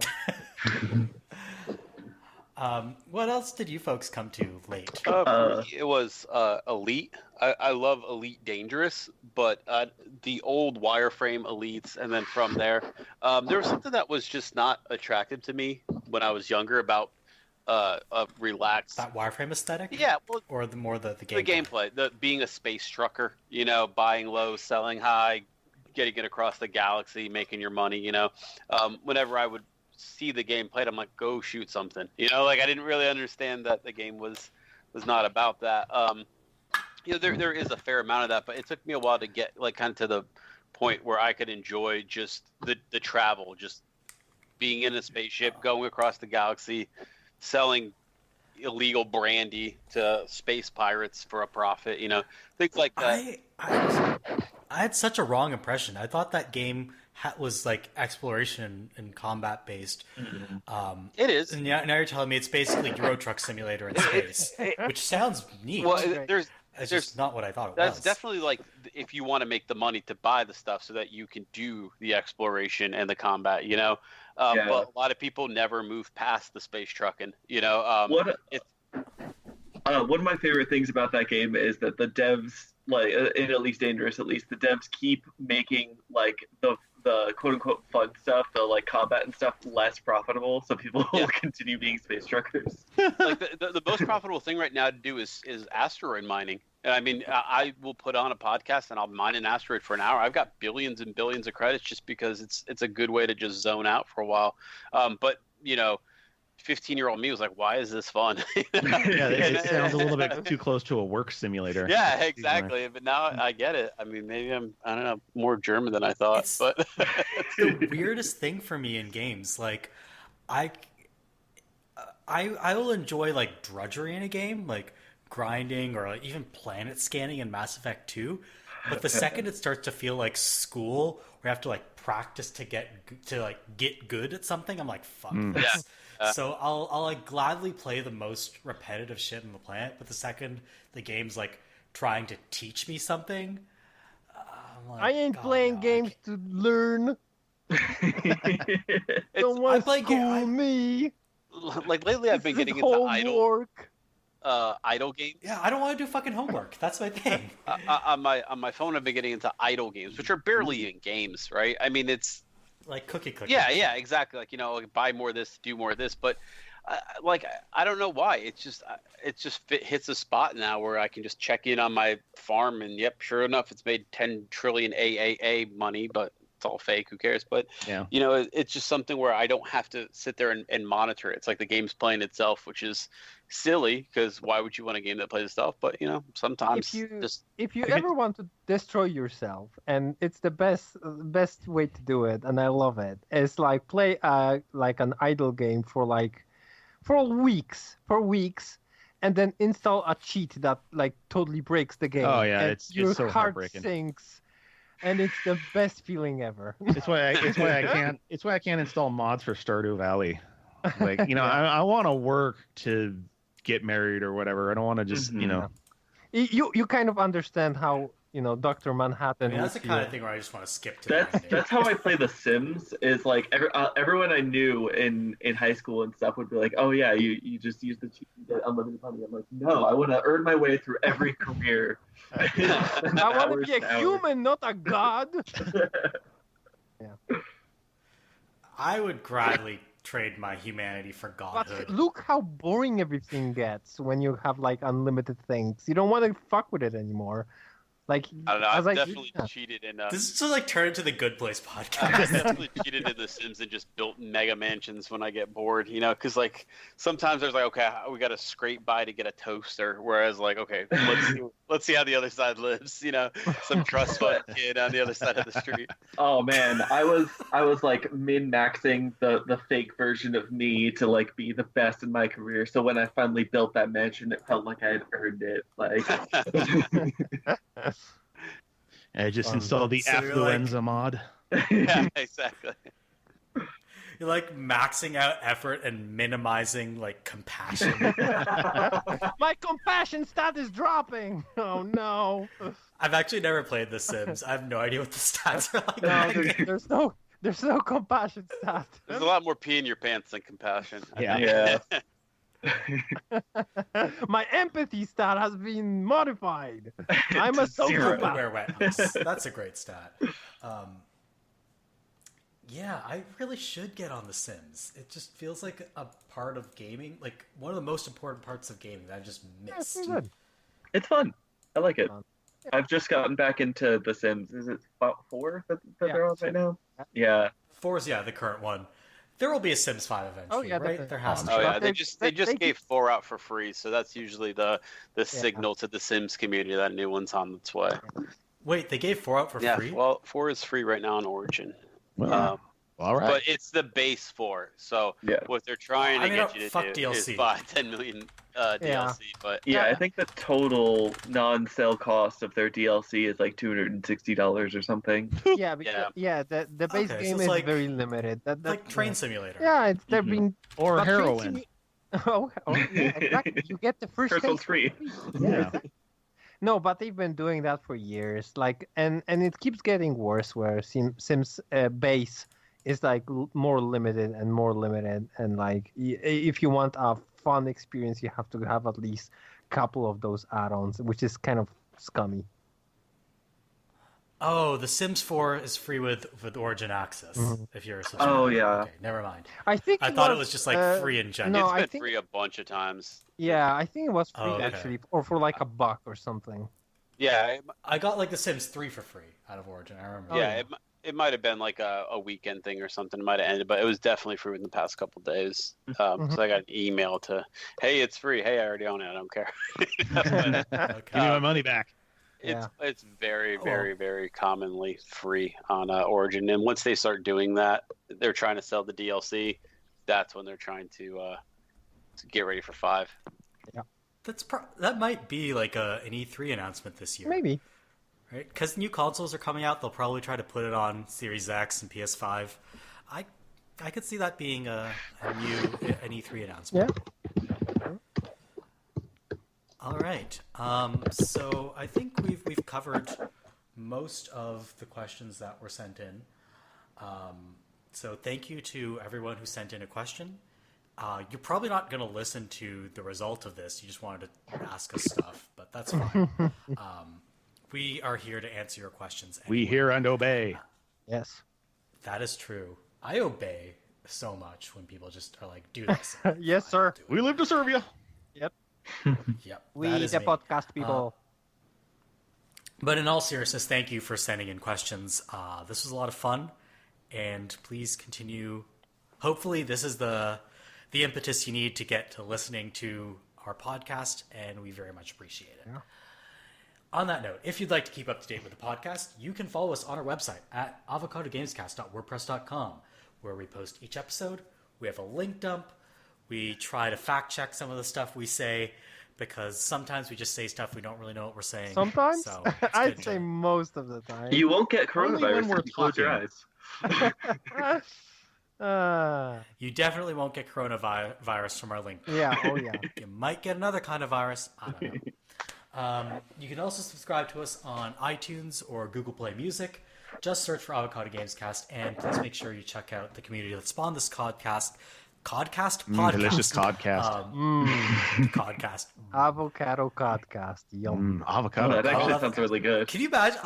How would avocado taste on cod? I don't know. Like fried cod, I'd say pretty Add good. some lemon. Yeah. Maybe. Yeah. That's 11 avocado and cod. I'm going to try that sometime. But make sure you check out the avocado at the-avocado.org. All right. Thank you all for joining us today. It's always a pleasure to podcast with you folks. Woo! Yeah. Yeah. Yeah. Did it. You party. Same for years, Lutair. I'm just gonna let the party noises just keep playing as the outro just kind of fades out. Kappa's not gonna edit it that way. That's fine. But keep partying, and we will see you next time. Bye. Bye, everybody. Bye. Bye.